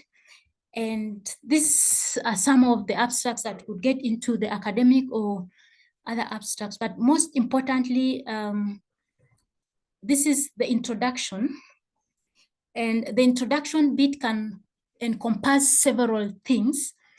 It can encompass letting people know what that area is, that water is important for irrigation, for example. In many instances, access to water in Kitui sub-county has been an issue. So that is it. So that's the introduction. You give people to understand what that thing is all about. And at least give some quotation, maybe 20% of those people do not have access to water. And if you don't have a quote, for example, if it is a case study, it is still fine, but at least give an introductory statement for people to understand the thing that you want to report in your case. And in all, as you report that, they have to see a clear problem in what you're reporting in that introduction. Even if it is that case study, the problem should appear. It should just appear that most water pipes have been operational for the last 60 years. However, for the last 5 years, there have been issues with pipes, and more so in this and in these two locations. Our team, or a team of practitioners, were able to address this issue for a period of 3 months. So you will have already portrayed to somebody what the whole thing is all about. And when you get to the body now, you should be able to report how you went about it, that they were able to look for 3 approaches of fixing pipes that had not been used before.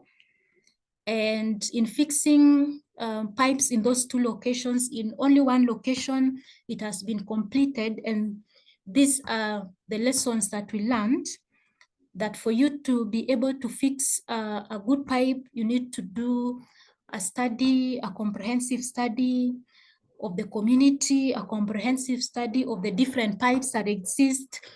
I don't know much about the piping, but you should be in a position to report some outcome, which sometimes could be positive or negative, but all in all, they become lessons. And at the last bit of it is now when you're concluding and you're giving the broad perspective. And in this broad perspective, you're giving like an implication. So in fixing these pipes, it implies that there's a need to reconsider maybe piping systems in areas with a bigger population or rapidly growing population. And in conclusion, we recommend actors in the water sector and technicians to consider this and these types of pipes that were helpful for that case. So that's just an example that may not work for the academic bit, but it works for the case report. because for the academic, you will have to do the analysis academically, considering that you don't do linear regression, you do chi-square test, you do this because of some reasons. So that might not apply to the academic, but it applies to that case report that you're reporting. For the academic, you would already have your background, including the problem statement, of course. But when you come to the results, to the methodology section, you have to report your design, your approach, your population, your sample, and now based on that, the person reviewing your work can determine whether it really warrants the results that you got. If you're reporting on the relationship between two components, so somebody will assume that you did a correlational analysis for you to be in a position to show relationship in your results. So if your data analysis that does not depict a correlational analysis approach, then there's no way I will go and find a correlational output or result at the results section. So there has to be some logical order also as well. And of course, for the academic, still you'll have to give the implication and the conclusion, which is more similar to how you go about for the case report. So I hope that's clear, but you can still ask questions at the end. So this is also a different abstract, and it has the introductory bit of it, which includes the purpose, and it has the method section as well, and the results as well, and the conclusion.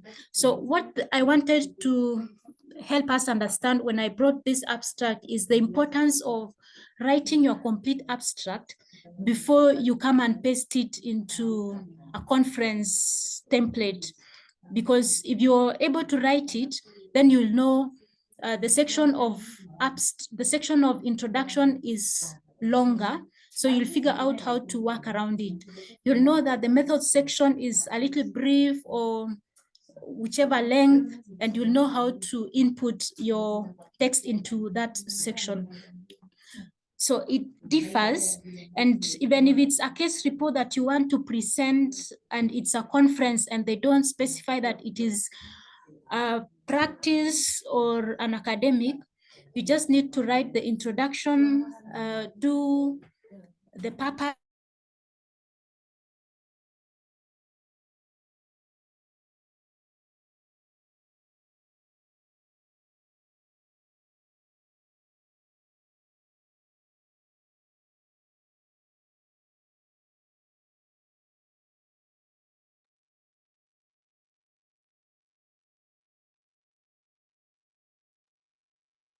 and the mute. Sorry, Ivy. Dr. Ivy, please unmute. Oh, yeah. Dr. Ivy? Yes, so this is, sorry. So this is what we said, that it's important that you write your abstract first before coming to paste, because in different abstract templates, they may ask you to write your introduction, to write your purpose, to write your method, to write your results. So if you have your whole abstract before taking it to the conference template, it can help you to know what is needed for which section and how much content is needed. And as we are almost getting to the completion, it's important to know that the introduction is present. So you're reporting as it is, that access to water is at 30%. And most of the people who have challenges in accessing that water are people with disability.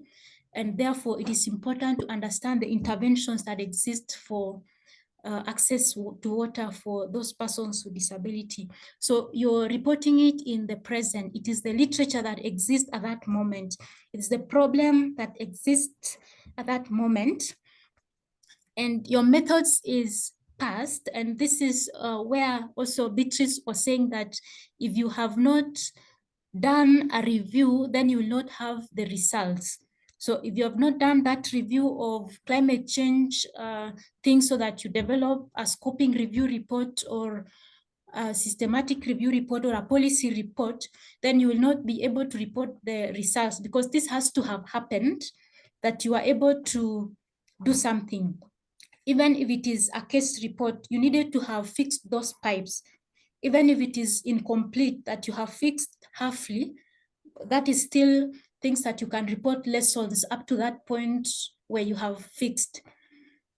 And the results are also passed because you're reporting what came out. These are lessons that we learned, that for piping to happen, there has to be community engagement. So you're reporting what has already happened. And that's why if you have not, if you're still at the proposal phase, you might not have the results, because the methods are still intentional. They are past tense. They're not past, they are future tense. In most cases, the proposal has future tense, so you'll not be able to present a proposal for a conference when you are presenting for findings. And the results you also present in past because it has happened. And conclusion, it is present and future, because you're giving an implication. Based on the finding, it implies that actors or technicians should consider the type of pipe and do consultative meeting before implementing the piping system. So that's the implication based on the results that you got. And I'm reporting it at present because I am giving an implication. And after giving my implication, I will also recommend and say, going forward, there's a need for actors in the sector to do consultative meetings often, to prioritize the best piping system and match pipes to different locations.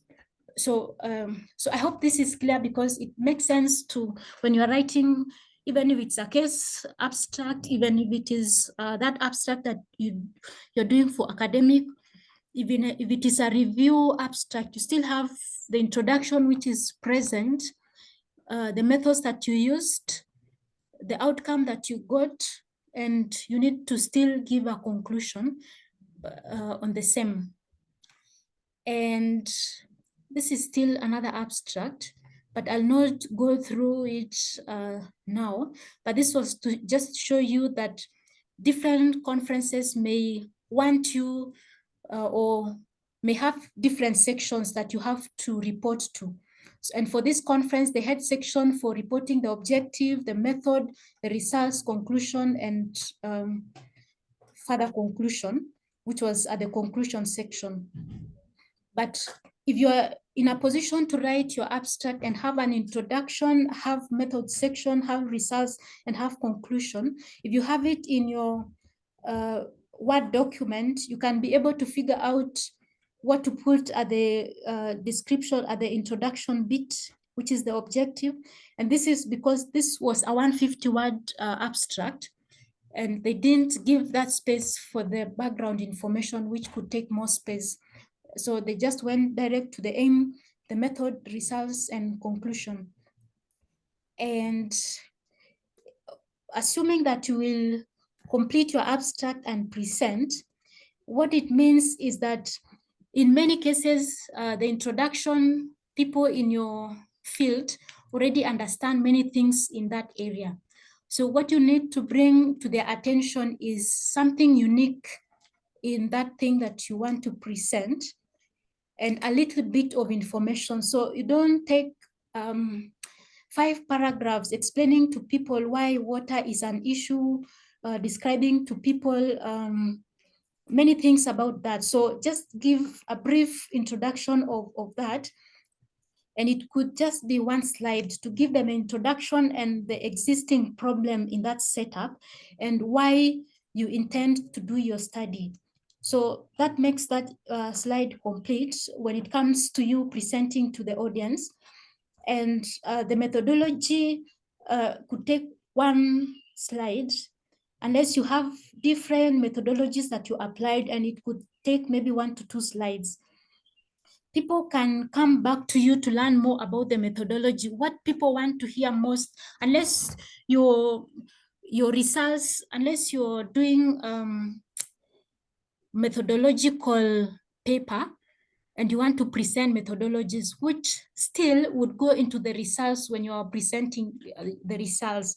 But methodology should also take less slides as much as possible and give audience enough time to listen to what you got from your research, from your case.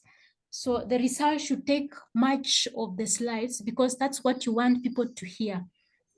Let not the introduction take most of your section because you're not teaching people about the sector.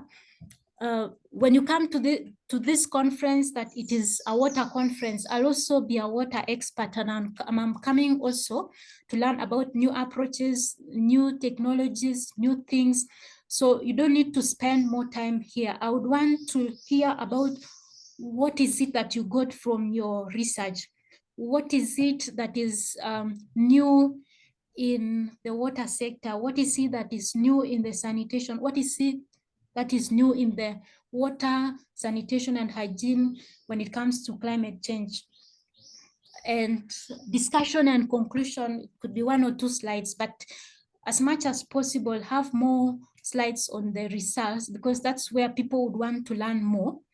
And of course, the others, they can come back to you to learn about how you went about the analysis. Don't spend more of your time showing people about all the stages for doing that regression analysis if you want to do, because they might not be statistician, they might not be interested with it.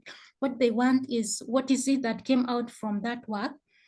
And what is it that we can learn, the implication, and who can benefit from it? So that's it, Dr. Joy. And I hand over to you.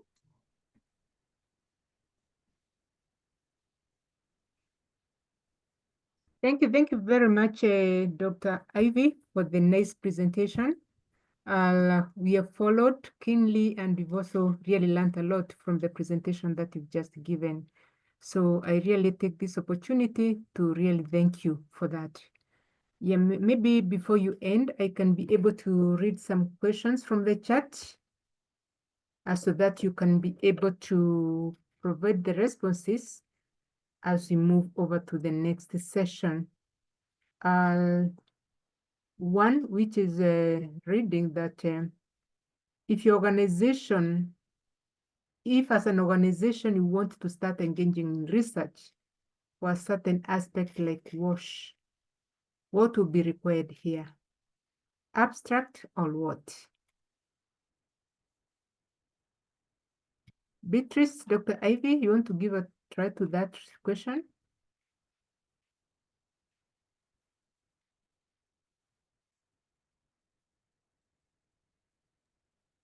I can attempt. Okay, So thank you. the question is an organization that is engaged in WASH and they would like to, they're asking if they can do an abstract. Oh, that want to start. Right. So first, I think you do the work first, unless you want to do a review of what has been done before so that you can identify maybe gaps. There must be a gap that the organization is trying to fill. And that gap can be maybe obtained from maybe the sector review. So as you do the sector review, you'll get some findings, you will maybe interview people. So you will have something, because I don't think that you will start by just sitting and saying we want to do this work. You get into the space because there's a gap that you need to fill. And that gap is identified through some form of study. So that study could have some of the findings. It might not be the academic way of doing it, but it could be the case study way. That is my thought, Dr. Well, thank you very much, Beatrice, for that particular response. Yes, if it's an act of wanting to start in the wash space, yes, I would agree. Wash is a very interesting and exciting space to be, where you're responding to people's needs on a day-to-day basis and providing solutions to these particular needs. Also to state that the WASH is also quite a wide space that calls for all of us to come in and contribute. So maybe for, as Beatrice said, if the organization is starting research, it's good to do some review of where the sector is in terms of different aspects of WASH. I like the presentation from Beatrice early in the morning because she really gave a comprehensive overview of all the particular topics and the different areas that one can be able to engage in. So yes, I can advise that you get to this, check what is involved in WASH. You can be able to plan to do a review on a particular subject and present a review paper. Otherwise, for the case study and the other research abstracts, then work must be done beforehand. Yeah, the next question. Okay, so sorry, I also wanted to say, Daktari, to add to that, they can also look into existing secondary data. The census data has some information on wash, on sanitation and water as well. And there's some other secondary data that exists out there that has some data. So maybe you can also share with me your email. I can also share with you link to data sets that could be accessed in the open from our institution so that you can go through that process and you can be guided on what data you might need, assuming that you would want to pick some issue from the WASH data. So, but there are some also secondary data out there that may not only be a review of literature, but also actual data set that you can draw some variables and you can do analysis. And even for that conference as well, you can still do. So, okay, I have seen your email. Thanks. Thank you very much, Beatrice. Thanks, Dr. Ivy, for the contribution to that particular question. So I move to read the next one, which reads, for the case of a review abstract, do you need some sort of analysis to your findings before writing the results?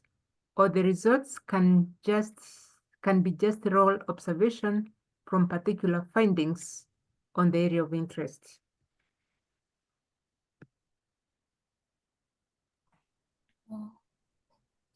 That's the academic abstract. This is a review, eh? In case of a review abstract, do you need some sort of analysis to your findings before writing the results, or the results can be just raw observation from particular findings on the area of interest? So if you will do that review, really you'll need to analyze that data. Because if you're doing a review in practice, it means that you will draw maybe 10 studies that have been done before. Maybe you will narrow it down to maybe Kenyan sector, and you get into 10 studies. So from these 10 studies, or even if there are 6, you'll need to do a thorough analysis of different aspects. And there are approaches for analyzing reviews, and that also you can reach out to share with you so that you don't assume they don't exist. So you will go through really those 10 documents, but using a particular way of analysis to answer your objective. So you will need to do not just observation, because if you remember the document that I shared about the hierarchy of results, among the meta-analysis and systematic reviews, which gets into part of the review work, is among the highly top rank evidence generation way, because you will have combined different articles, for example, or different reports, for example. unlike the one that I do as I go to the field, collect data from just Nairobi and I write. But in that review, you really do a thorough analysis. It could be 3 papers, it could be 4, it could be, most of the time it's between, I don't know, I don't want to give between, because in the areas that I do, in the particular wash sector that I do most of the time, there's a range that I know, and there are not many, but you do a thorough analysis to establish some particular things. I don't know if that helps. Yeah. Yes, so thank you very much, Dr. Ri, for that comprehensive feedback. And maybe just to add a little that for any abstract that is to be presented, there must be some analysis, there must be some learnings which have been drawn from a particular maybe study. So we don't basically just report something out of our mind. Maybe like I can be seated here, I think about something, I cannot be able to report that in an abstract. This one should be either be guided by from a case study, from a research, or from a review with some nice analysis and following the components that have just been shared very well by Dr. Ivy. Yeah, I'm checking to see if there's any other question on the, for us who are asking for the slides. Yes, we'll be able to share the slides through the emails that you've used for registering into this particular training. So that one will really be available to you. Yeah, then let me check if there's any other question with the current nullification. With the current nullification of the Northeastern Census data, will that data source be reliable for WASH literature review? Dr. Ivy, you want to attempt that? Yeah, so of course, for each data, so what we have to take into consideration is that for each data set, there are always limitations that you have to take into consideration, that when you're making a complete paper, you report about them. But because you're only doing an abstract, for example, now, you just need to have it in mind. So for example, that data might be outdated, for example, because it was done in 2019, right? But despite that it was for 2019, there's no other data set, for example, that has been done countrywide to depict the sanitation at a census level. Census means that at every household, which in many cases it is so, it is very costly. So if you find that you use the census data, you can just report the limitation. Even if people ask you when you're presenting, you just need to give them that limitation, that despite that this data set is outdated, for example, there's no other data set that portrays the status of sanitation for the whole county or for the whole country for the last many years that have come. So at least you need to have that limitation in your mind. And for anything else that you do, you need to understand what could be the limitation. Even for the case studies, this is something that we forgot to mention, that for everything that you do, there are usually limitations that you communicate or you write when you are writing a complete report. And those are the things that the audience will ask you, and you'll need to provide answers for the same.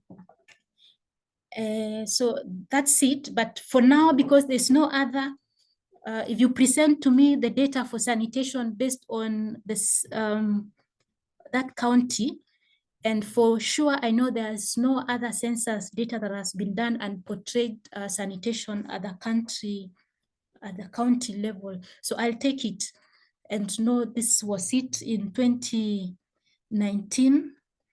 And I'll even report the progress because it was not there in the subsequent years and it came up. So that's the progress.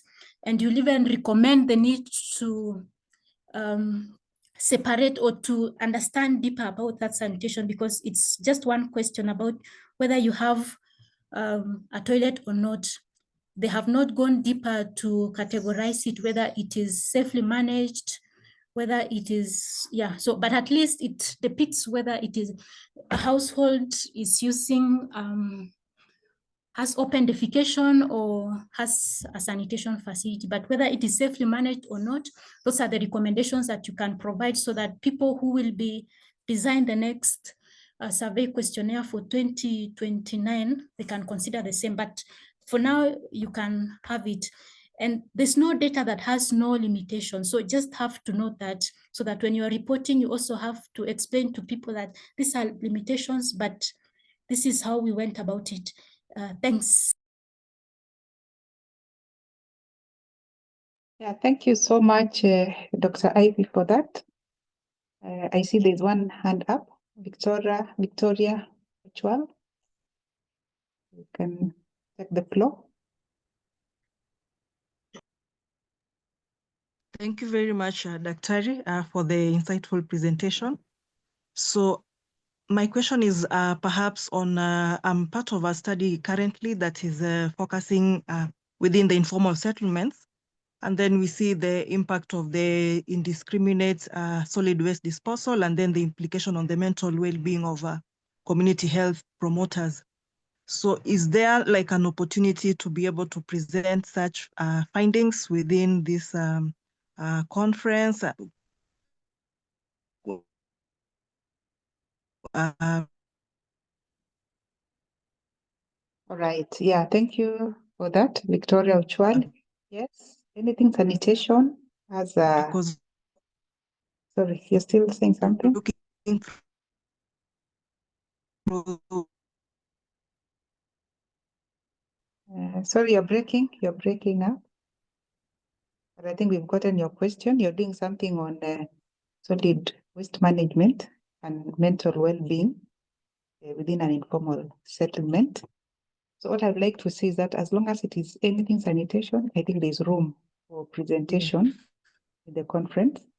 What I would only maybe urge you to do is to submit your abstract through the formal channel, and then the conference organizers will advise you accordingly. But yes, it will be relevant for this conference. So go ahead and submit your abstract.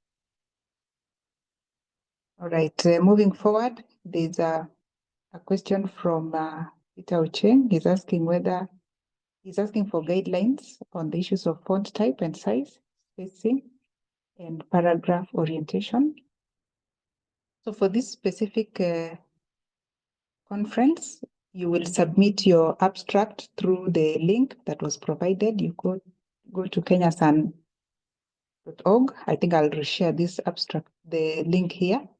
And once you do that, the system will automatically pick your submission in the format that it was set in. But note that for other conferences, you have to maybe submit in a Word or a PDF document, so you have to follow the guidelines that they'll have given. But for this one, just put your text in that online portal, and your text will come in the format that the system was set in. So I think that one is answered. Then I'm seeing, Mohammed is saying there's a stepwise data set for WHO. Yeah, I think that is just for information for participants. That's where they can get more data sets. So kindly check on that.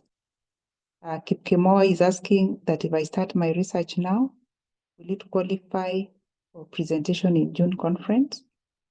So Dr. Ivy, can you respond to that?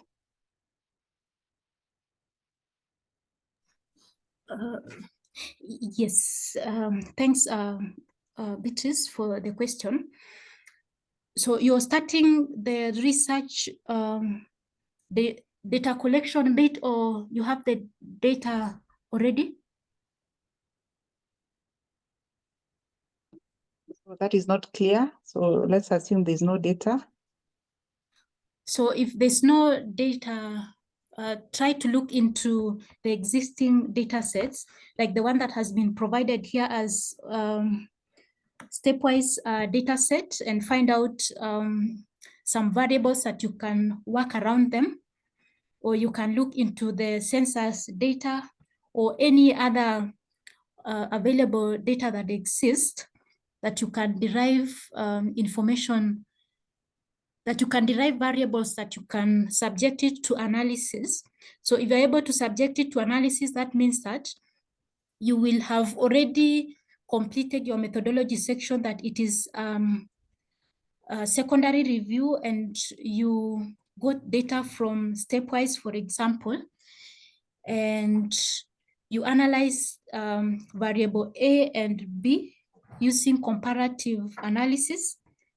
And now you report your results, that there's a relationship between variable A and B, and the relationship is high for some particular areas compared to others. And you write your discussion section, or what it implies and what you recommend to the actors. And of course, you will know what to write on the introduction, because you'll introduce what the problem is. Maybe there's a problem when it comes to sanitation in that county, and maybe you've not seen any other data, and you want to report to people about the extent of access to even that sanitation in that county.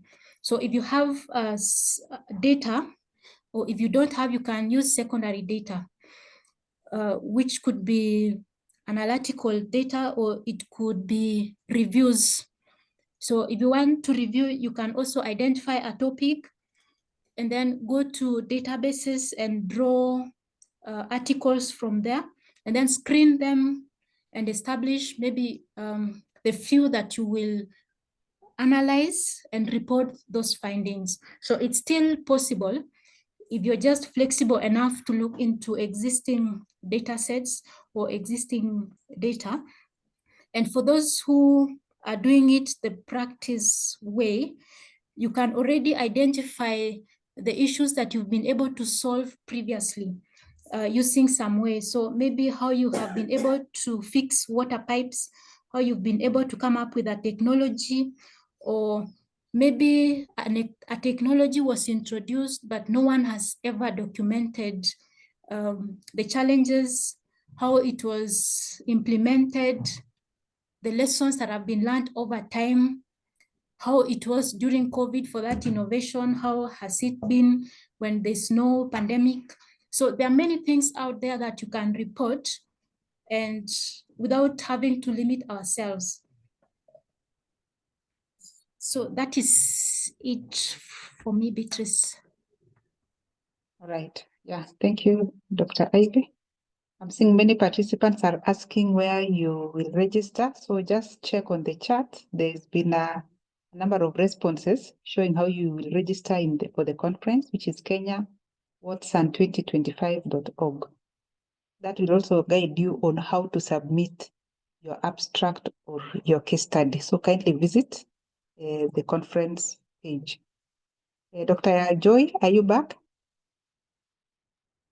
Yeah, thank you. Thank you very much, Beatrice, for taking lead on this particular session. So at this juncture, I request Dr. Ivy to share with us an abstract so that we can be able to all review it, critically review it, so that we can also get the responses and the contribution from the participants in regard to the same. So Dr. Ivy, among the abstract that we just presented, kindly project one, share one, and we can be able to go through it. We can get the reviews or the comments of the participants in regard to the same. Okay, so in 1 minute, I'll do that.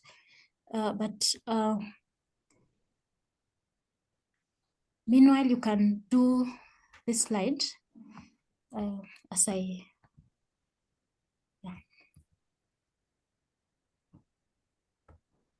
1 minute.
from the purpose.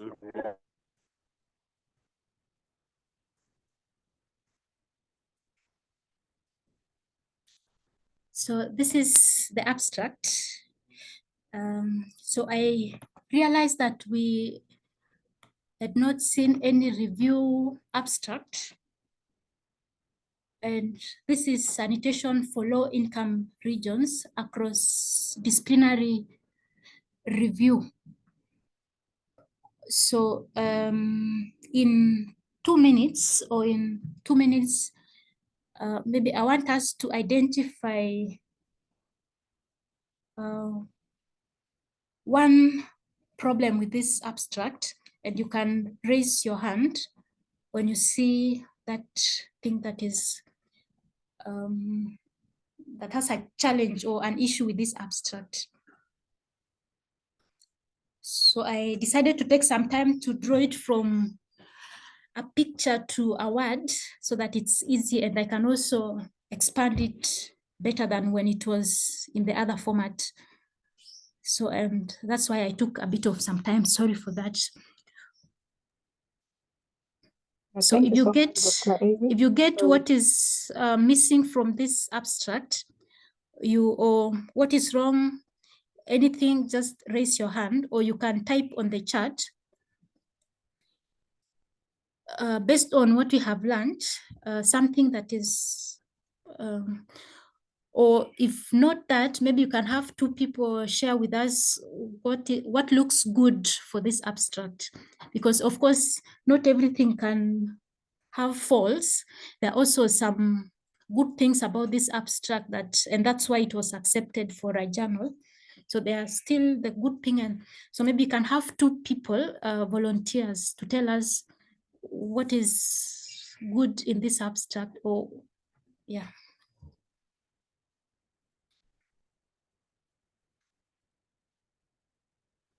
And this is also a learning platform. So there's no right answer, there's no wrong answer. It's just for us to learn from each other. Thank you very much, Dr. Ivy, for sharing this. This is a very nice learning session that we have here.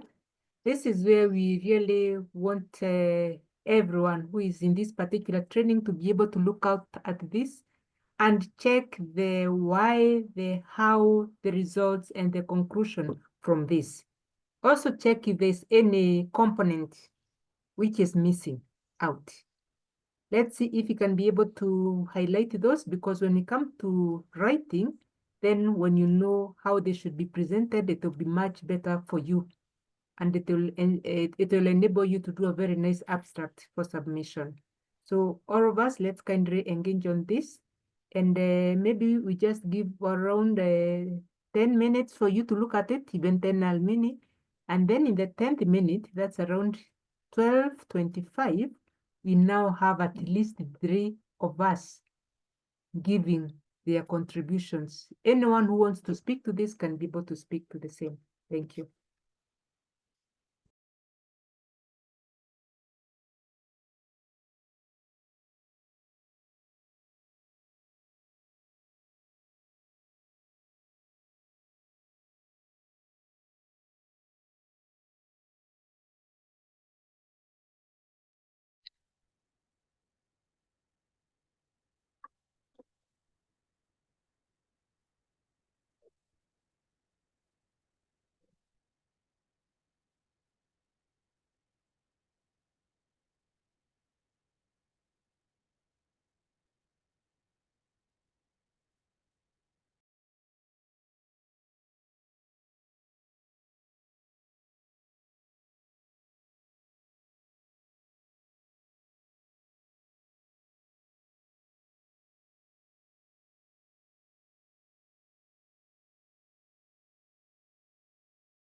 If someone is experiencing a challenge in this, kindly just write something here on the WhatsApp. We are checking on that and we'll be providing the relevant feedback to you.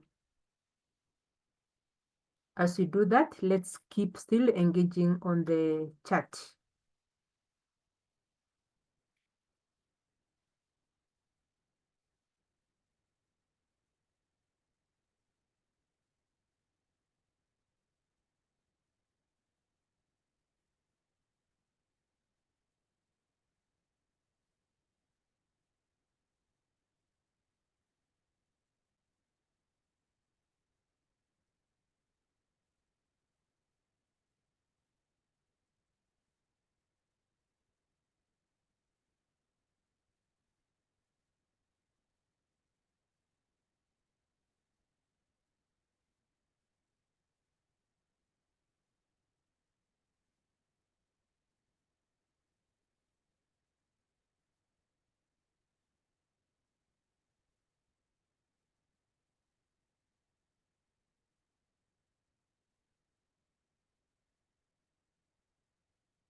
We have 5 minutes.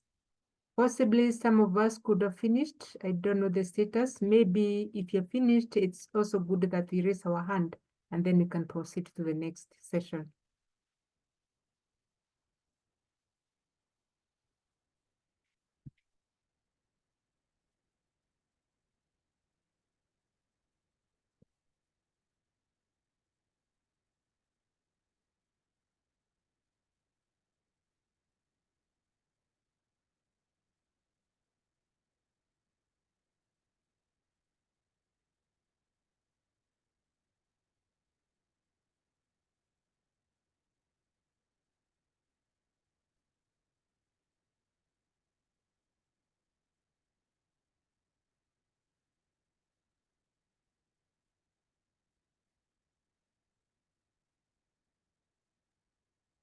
Yeah, I'm seeing a number of comments in the chat, Daktari.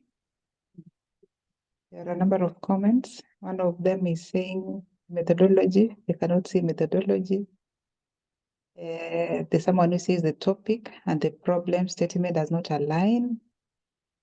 I'm also seeing there's no methodology. Yeah, so keep on writing. Then we'll maybe give a review.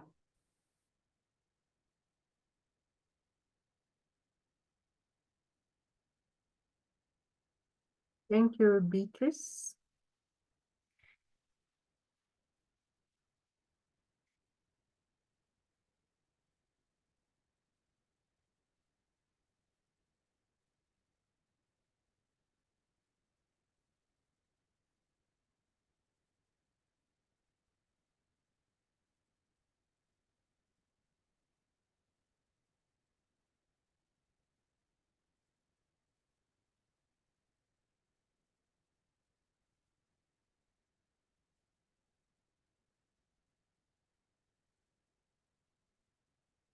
We just have 3 minutes.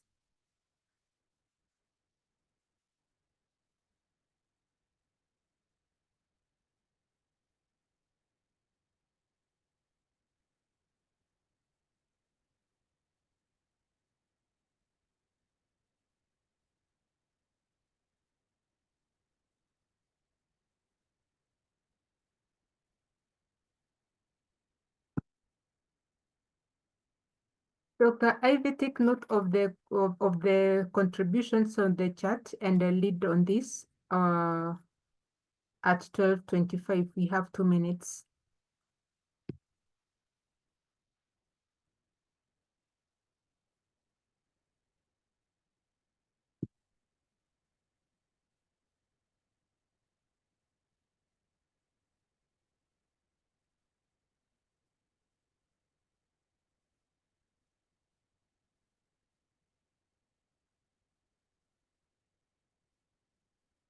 Lillian is seeking to answer verbally. Yes, Lillian, you get that opportunity in the next 1 minute when we end this session.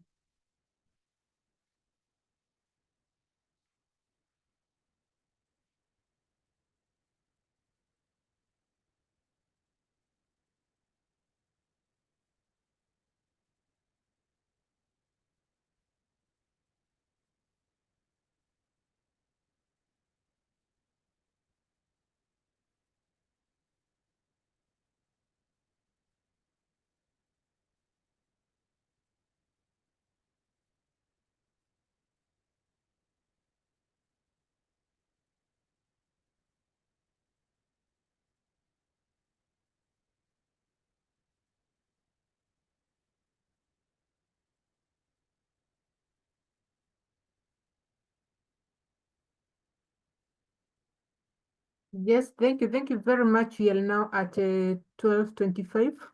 From my end is to first appreciate all the participants. I see the information which has passed has really been heard, and I can see it here being put into practice because most of the comments that I see on the chat really make sense.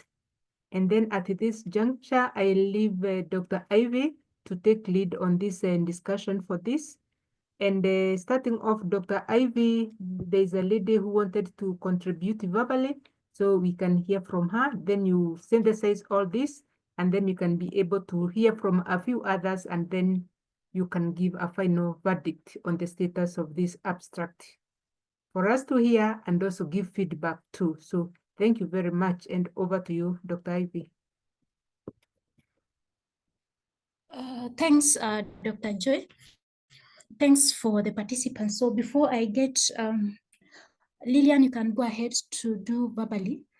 And if there's anyone else who would want to go verbally, you can raise your hand so that once I do the final one, yeah. So Lillian, it's your turn. Okay, thank you. I hope you can hear me clearly. Yes, we can hear you. Okay, my name is Lillian. My contribution is that I see this abstract. First of all, as I've learned that a good abstract has to have introduction, method, results, and then the conclusion, discussions to conclusion. So in this abstract, we can see that it has been introduced nicely. The introduction, it has gone up to the spanning diverse disciplinary, and then there's a good, he came back to the methodology where it started in this article, we reviewed blah, blah, blah, and then he started indicating the findings now, the results, and we see he stated that we find the perspective and extract, and then in shortly I can say that he has gave out the results, and then he has gone back again to the methodology is not well captured in one place, because he has said we find that the perspective on what sanitization is. And then he has said that our key message, if you are there on that abstract, you can see the places that I'm reading. Our key message is this, and then we see that he went again and reviewed. So there's not I can just say the below part that was supposed to, all the method was supposed to be compiled in one place, and then in giving the results, they should be given in one place and then conclude nicely in once. But this person has tried to mix in that part, but the introduction methodology, it is nice. And there's also the part of keyword. Thank you. Okay, thanks, Lillian. I'm happy that you can be a reviewer as well. So that gives me hope that if you're able to review, then you are also able to come up with a better abstract than this. So anyone else who would want to comment? Yeah. So if there's no one else who would want to comment, so I'll give a brief of what came out from the document. And more or less the same, you were able to pick the things that I also picked when I was drawing this abstract. There's Jackton. So Jackton, you can go ahead, please. Jackton Akelo. Yeah, I was just giving my observation that, and I don't know how that sits with you as the people reading the process, but we usually it would be helpful if we don't personalize so much the whole process. We have this we. If we could reduce in the abstract to remain neutral and just saying what was done. I remember, I think this, I also think that this is a kind of a review that has already been done and observations are being made, but the use of the sentences are like, it's what is continuing now. It's not like reporting what has been done. Otherwise, we would be seeing the words like we reviewed as opposed to we review. So those are just the two comments and observations that I was making, apart from the others that may already have been made. Thank you. Thanks, Jackton. I don't know if there's anyone else, but your observation is important as well, because as much as we are interested in the content, we need to look, as we had said, about the flow. If you make the reader to get bored and there are abstracts that have flow, they can just put it aside and continue going back to some others. So somehow your abstract will be forgotten and it will not get to the next phase of being invited for the conference. So thanks for that. So I don't know if there's anyone else. Okay, but maybe to continue with this from Jackton, maybe to look into this whole abstract. For example, why would somebody have to abbreviate low and middle income countries when they are using it once in the whole document, in this whole abstract? And as much as possible, we are asked to reduce abbreviations.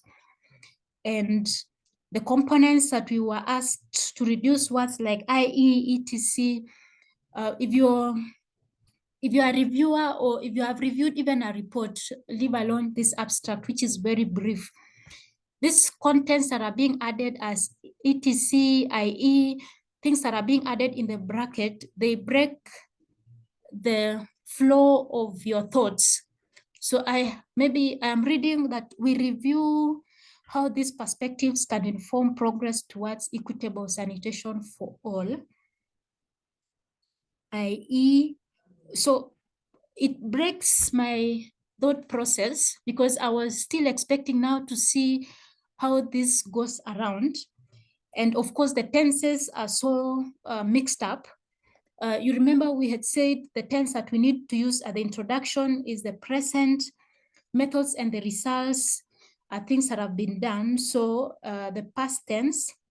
And for conclusion, there's the past, the present and the future, sorry. The present, which is the implication, and the future. So when I read this, as Lillian said also, and some of you mentioned also in your comments, I did not see the conclusion bit because it was so mixed up. The results were mixed up with the methodology, and the methodology was mixed up with the results, and the results got mixed up with the conclusion. So at some point, I could not see the conclusion. And the conclusion that I'd made for this work, having seen, and also the topic, as you had said, some of you said, the topic is sanitation for low-income regions. And the person is speaking about low-income countries, for example. And this we that you just mentioned, and readability of it, you have to read so many times to understand where research starts, where conclusion starts, where the objective starts. So there's a lot of mix-up, and there's need for reworking on the grammatical things as well. To make up, why would you do an hyphen and hyphens in the middle? So it breaks the flow of thought processing for the person who is reviewing. And the methodology is basically not clear. I was expecting to see the cross-disciplinary review, how they went about it, what period it took, what approach they went about it, how many articles they reviewed. So it's just not clear, and it makes this work. So apart from discussing the things that are flows from this, it makes us to ask ourselves, because at some point, if you search for this article, you'll find it already published. So it makes us to really look into ourselves and know that not all the articles that have been published are 100% well done. And that's why it's important to always take opportunities to learn every other time when you get an opportunity on writing. Because if you type this article, it's already published. But when I looked at this abstract, I could not continue reading the whole document because it was so messed up. I couldn't see conclusion. I couldn't see where results are starting, where, and the reason why this person might have done this is they just did this abstract last, the way most of the time it happens, and they did it in a much hurry, and nobody was able to review. So maybe the other co-authors had read the whole paper, and because ideally the abstract should come last, so they just wrote something and submitted because the paper had already been reviewed by the other co-authors.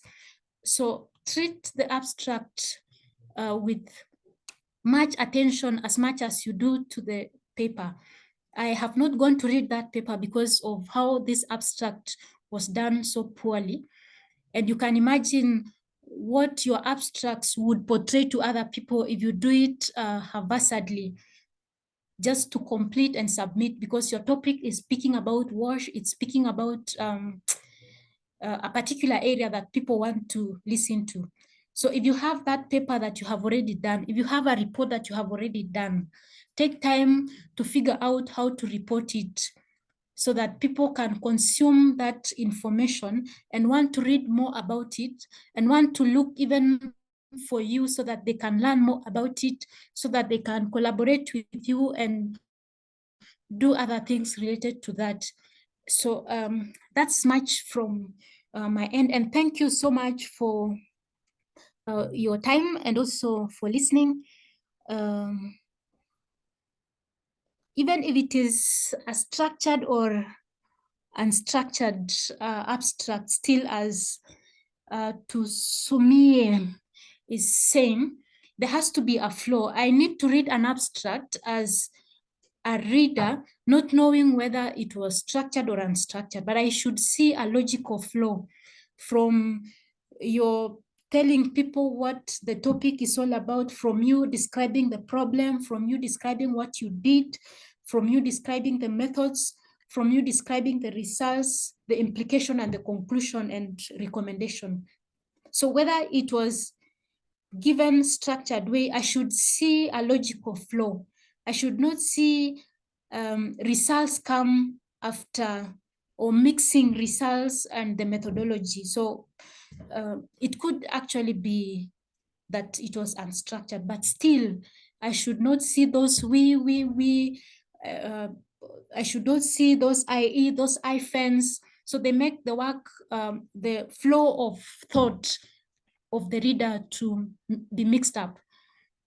And the description is not clear. It's just not clear the way Thomas is saying, and also John. And abbreviations, as Esther said, it's wordy. Beth is saying it's wordy, but if this person had organized this work, maybe it's even just a normal abstract, but there are so many things that are unnecessary put together to make it an abstract, because at the long run, I can't even see a conclusion the way you are putting it. But after reading it again, I was able to find a conclusion. So if you read it yourself still, Beth, you can see it. But after you have struggled, because maybe you want to help this person. But if you are reading it so that you recommend an abstract to the next phase, this one is an abstract that you will drop it from the first phase. And review, as Pauline said, is not clear, no contribution to the policy and from Isaac, and it's because they did not give an implication and a conclusion for the same. And this person is very optimistic at the beginning, even the title, but when you read through it, you can't find what you're expecting. And as Mohammed, so yeah, so more or less the same, those are things that came out. And yeah, that's it from my end, and thanks so much. I will now stop sharing. So I did not find a case study report that could be easier from our end. The case studies that exist, and this is a challenge to all of us, especially in the sanitation, to document the success stories that we have had. It could be a lesson to someone, it could be a reference point to when you're seeking for additional funding or some support from government or budgetary allocation or anything. If you have documented something and show to people how far you went with what you have done and how far you want to go. So I did not find, I found mostly case studies for medical sector, and they might be a little bit challenging for this phase because they used very technical medical terms. But this, I hope, could be able to help all of us and to challenge the people who are in the practice. Me, I am not in the practice sector. Maybe I would have written, but I'm in the academic, but at least I try to document things that come from the academic perspective. So if you're at the practice sector, you can also try your part to document those things so that when you want to reference, when we want to do a next activity, we don't repeat the same things that somebody else had done and it was not, or they were not successful. So thank you so much, and over to you, Dr. Thank you very much, Dr. Hyvie, for that comprehensive review of that particular abstract. We really appreciate the guidance and the fact that you've taken us through very well. Also to thank the participants for their contribution. Like I said initially, I see we are all quite well informed, because basically from the comments I have on the chat, all are speaking to aspects that Dr. Ivy has just given us again. So at this particular moment, I open the floor for our Q&A session, maybe for about 10 or so minutes. If we need any clarifications, and then we can be able to move on to the next brief session, and then we call it a day. So at this juncture, kindly, you can be able to raise your hand, unmute and ask a question, raise a concern, and we are here to address that. Thank you.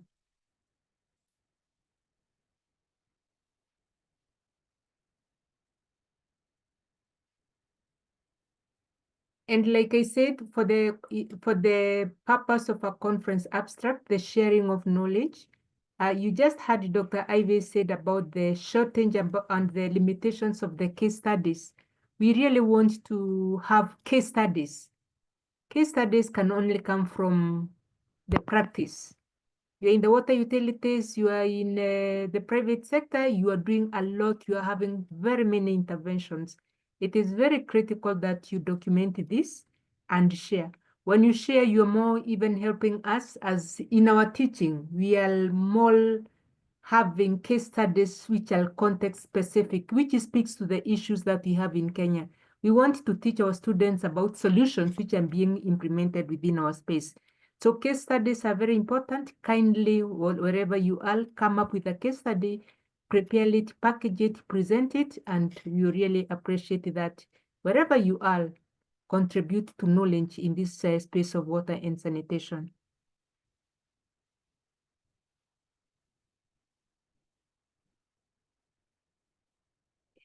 Any question? I just raised my hand, Dr. Ryungu. Kindly go on, please.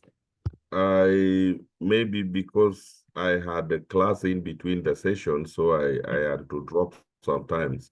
But I wanted to, I don't know whether you may share with me where to submit the abstract and or the call for abstract, so that I know what details there are. Okay, thank you. I just recorded the dates of June 12, is it 12 to 16 to 20th or 12 to 16th? And when the abstracts are due. So if you could just help me deal with that. Okay, thank you very much for that. On the chat, I've shared, just a moment, I share a link to where we have the call for submissions. Kindly visit that particular site. I'm not seeing it. No, I want to check it to copy it from the chat. It's there. Let me just go through and check about the submission. Yeah, here.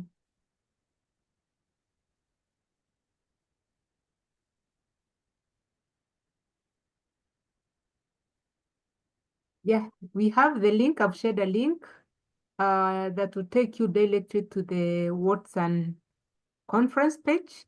Kindly go there and make your submission.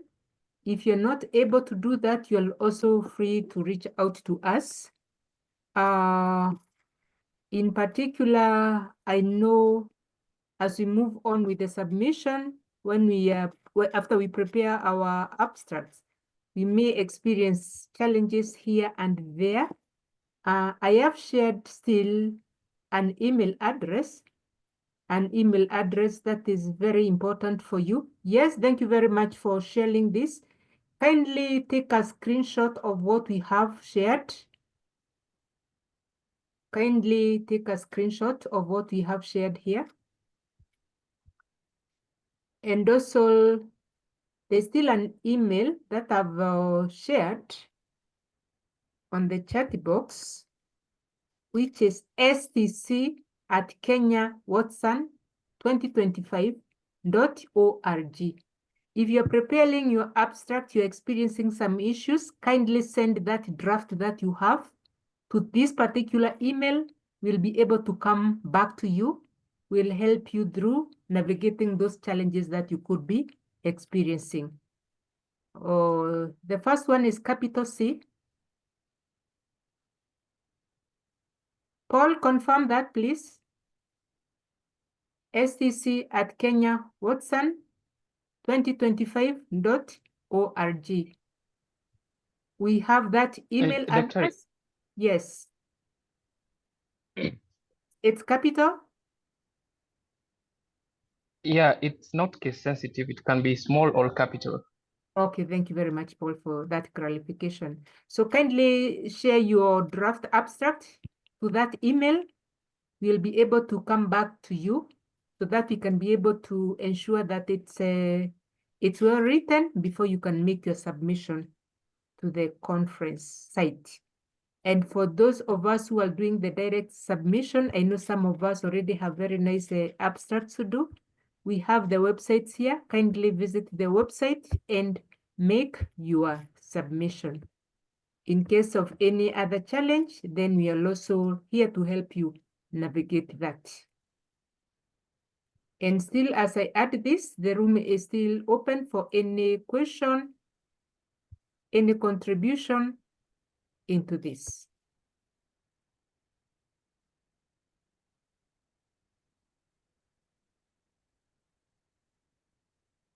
I see a question, are there opportunities to support student delegates?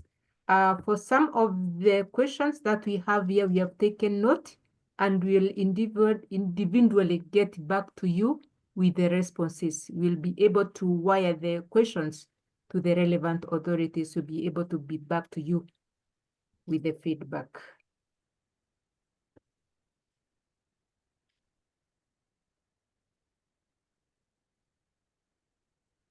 Ruth Owino is asking about the aspect of the phone contacts during the registration process. I don't think we had provided for the phone contacts because of aspects of data. We know this is a critical thing. We would need your permission to use your phone numbers specifically. That's where if you really want to reach out to us, you can be able to share your phone number and then you can be able to reach out to you. Otherwise, you can still make any comment or anything that you want through this email that you provided, and you'll directly link us up with us.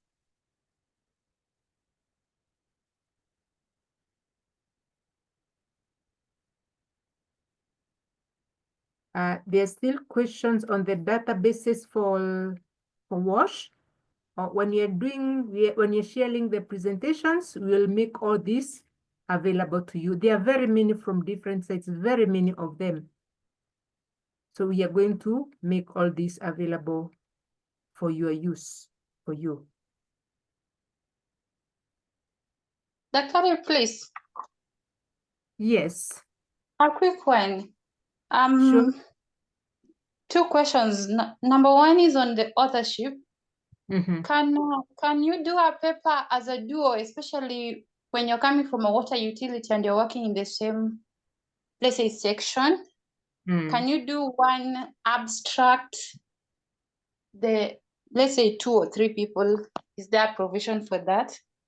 Then the second question, of course, when I saw this first, I saw it was a call for paper or abstract. I don't know where we draw the line. Is it just an abstract or a paper? Okay, thank you. Thank you very much for that. The first one is on the aspect of authorship. Basically, when we are doing any submission, may it be an abstract or a full paper, we normally have the authors. We have the main author who is leading the development of this, and then the others who come in as co-authors are those who give a contribution towards the development of this paper. If I did it alone, then I can be a sole author of that particular abstract. But I could have my colleagues on board, so I have to ensure that they are there.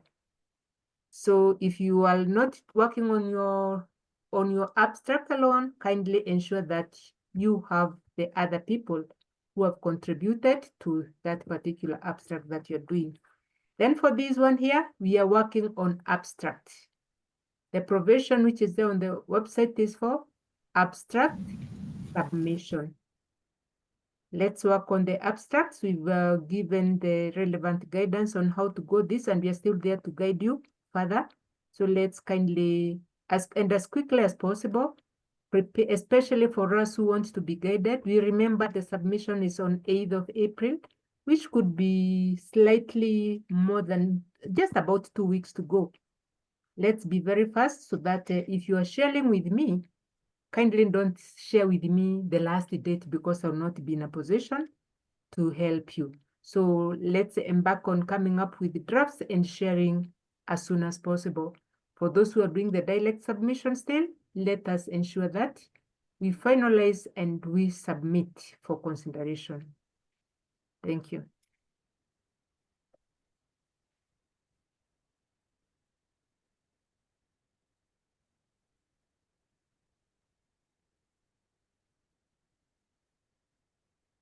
Maybe there's a question here which we can take as the last one as we get to wind up. And this is a question raised, and maybe I can just direct this to Ivy to quickly respond to, which is sort of a summary because I see these aspects have been addressed previously. Dr. Ivy, it's asking, possibly I joined late. What is really an abstract? What's the difference between an abstract and a research proposal? At which stage or what circumstances do we implement an abstract? Do I need to engage in practical research for me to write an abstract or review? Dr. Ivy, you can just summarize that in 3 lines.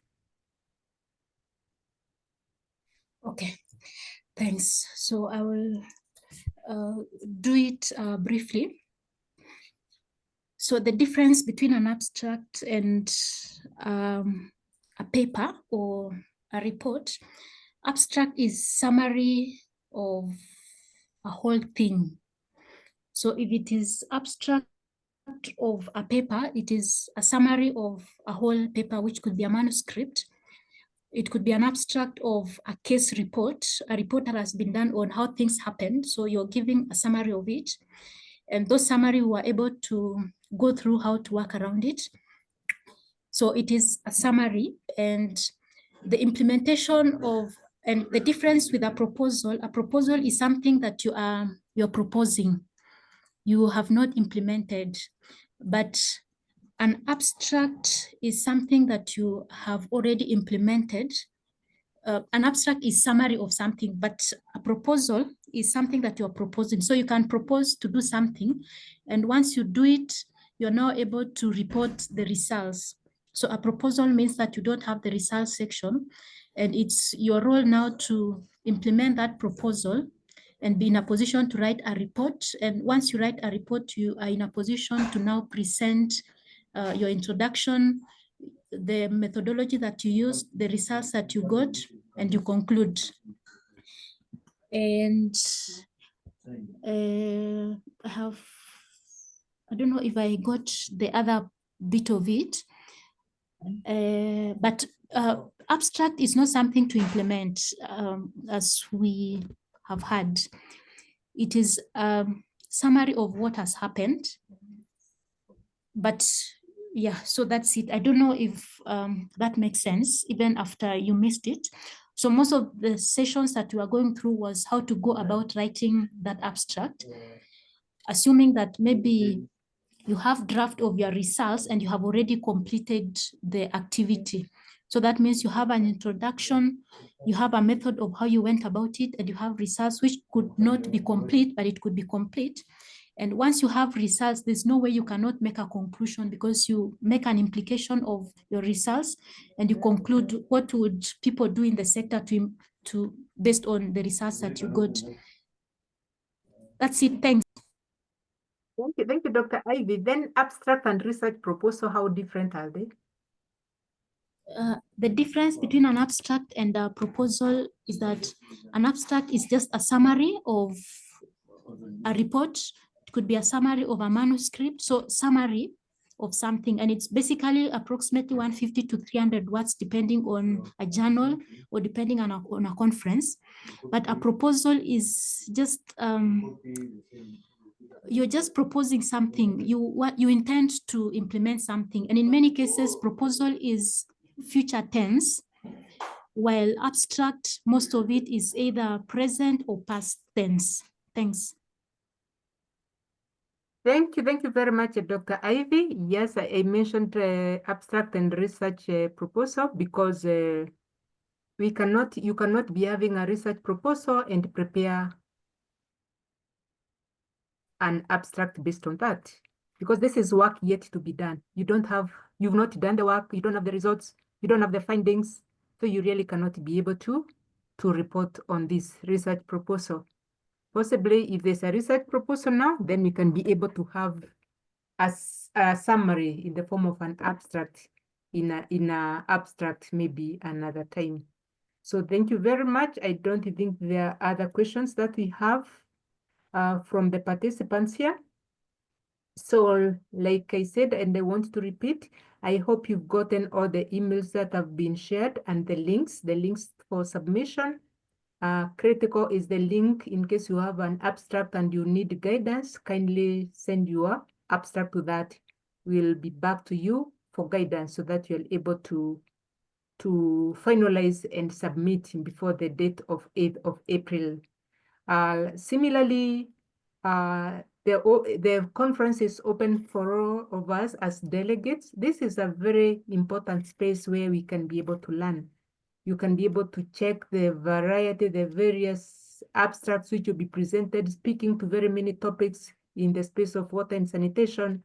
Come and learn, come and interact with the presenters of this, and still you'll be building upon the skills that you have. So we are not only registering to present, we also register to attend the conference as delegates. You attend the sessions that are there, and we use the same links that have been shared previously. Yes, so it's now 1, at least if we've ended this in the time that we intended. I take questions from 2 hands, which I see raised up. And then from one of the participants, I will require that kindly you give a vote of thanks, and then you can call it done. So the raised hands, who has raised the hands? Kindly go on, unmute. It's Winnie and George, so we can ladies first, Winnie and then Dr. Kweto.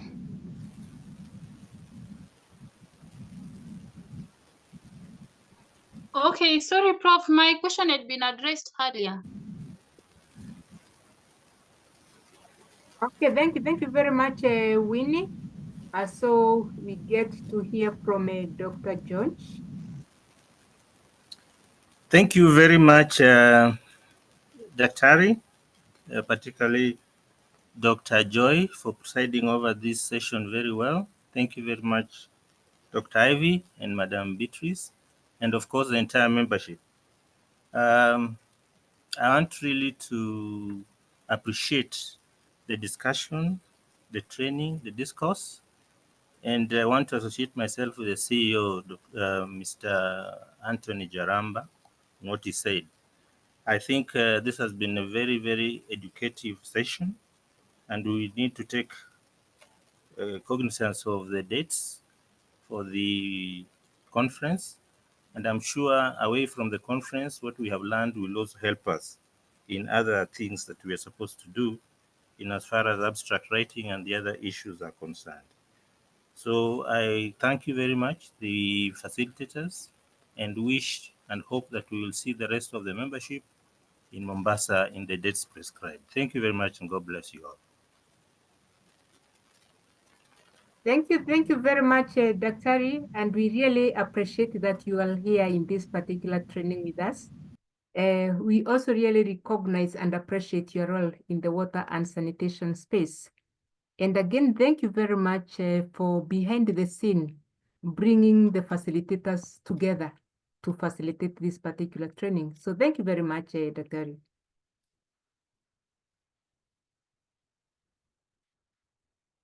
Yes, next, is it Njambi?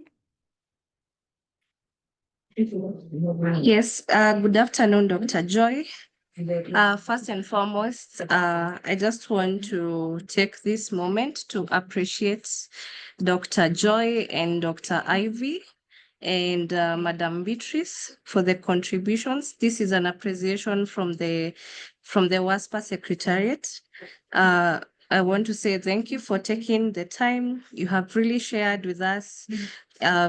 You've really impacted knowledge to us, and I'm pretty sure everybody who's been able to participate in this training has garnered enough knowledge to create impactful abstracts, good abstracts that they can present not only in the upcoming conference, also in other conferences, and we are talking both local and global.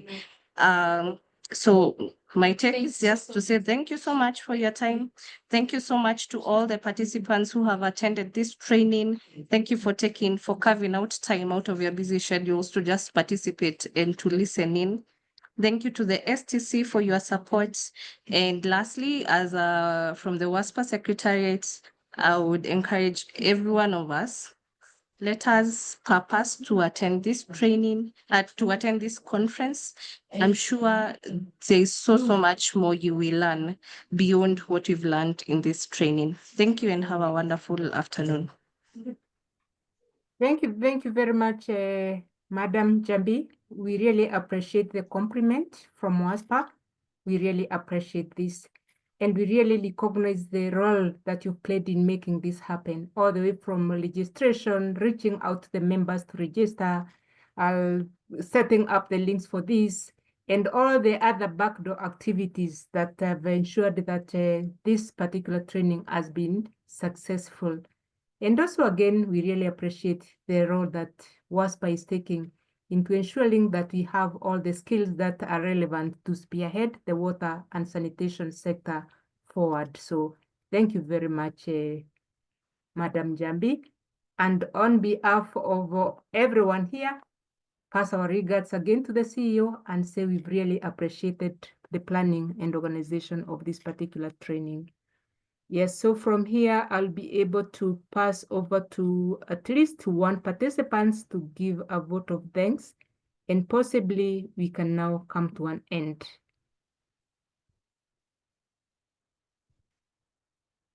A volunteer. Okay. Good afternoon, everyone. Good afternoon. Yes. First of all, my name is Peter Ochieng. I'm a practitioner in the water sector. Mine is just to thank you for such an insightful session that we've had.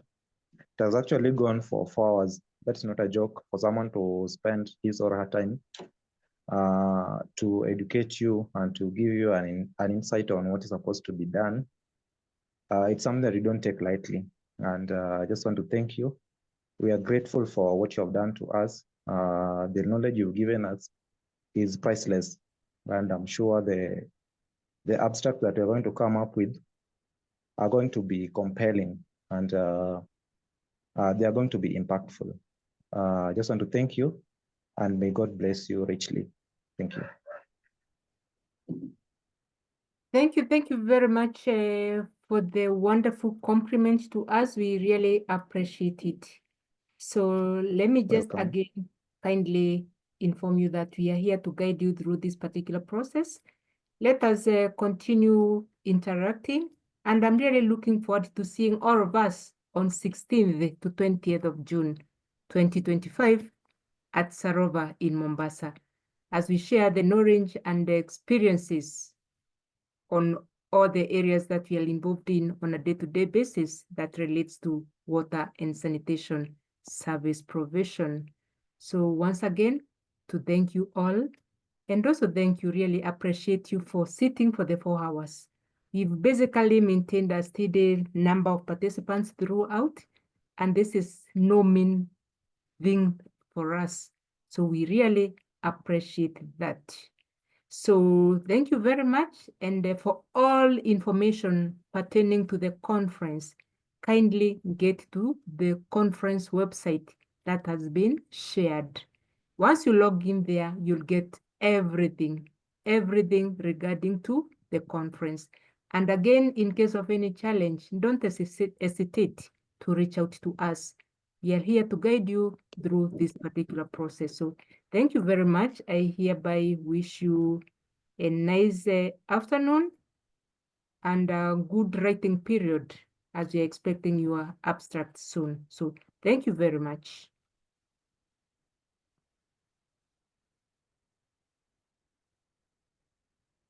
So at this particular time, you can be left to interact with each other. Maybe you've already met and interacted, networking, but we are free to leave at our own leisure. Thank you.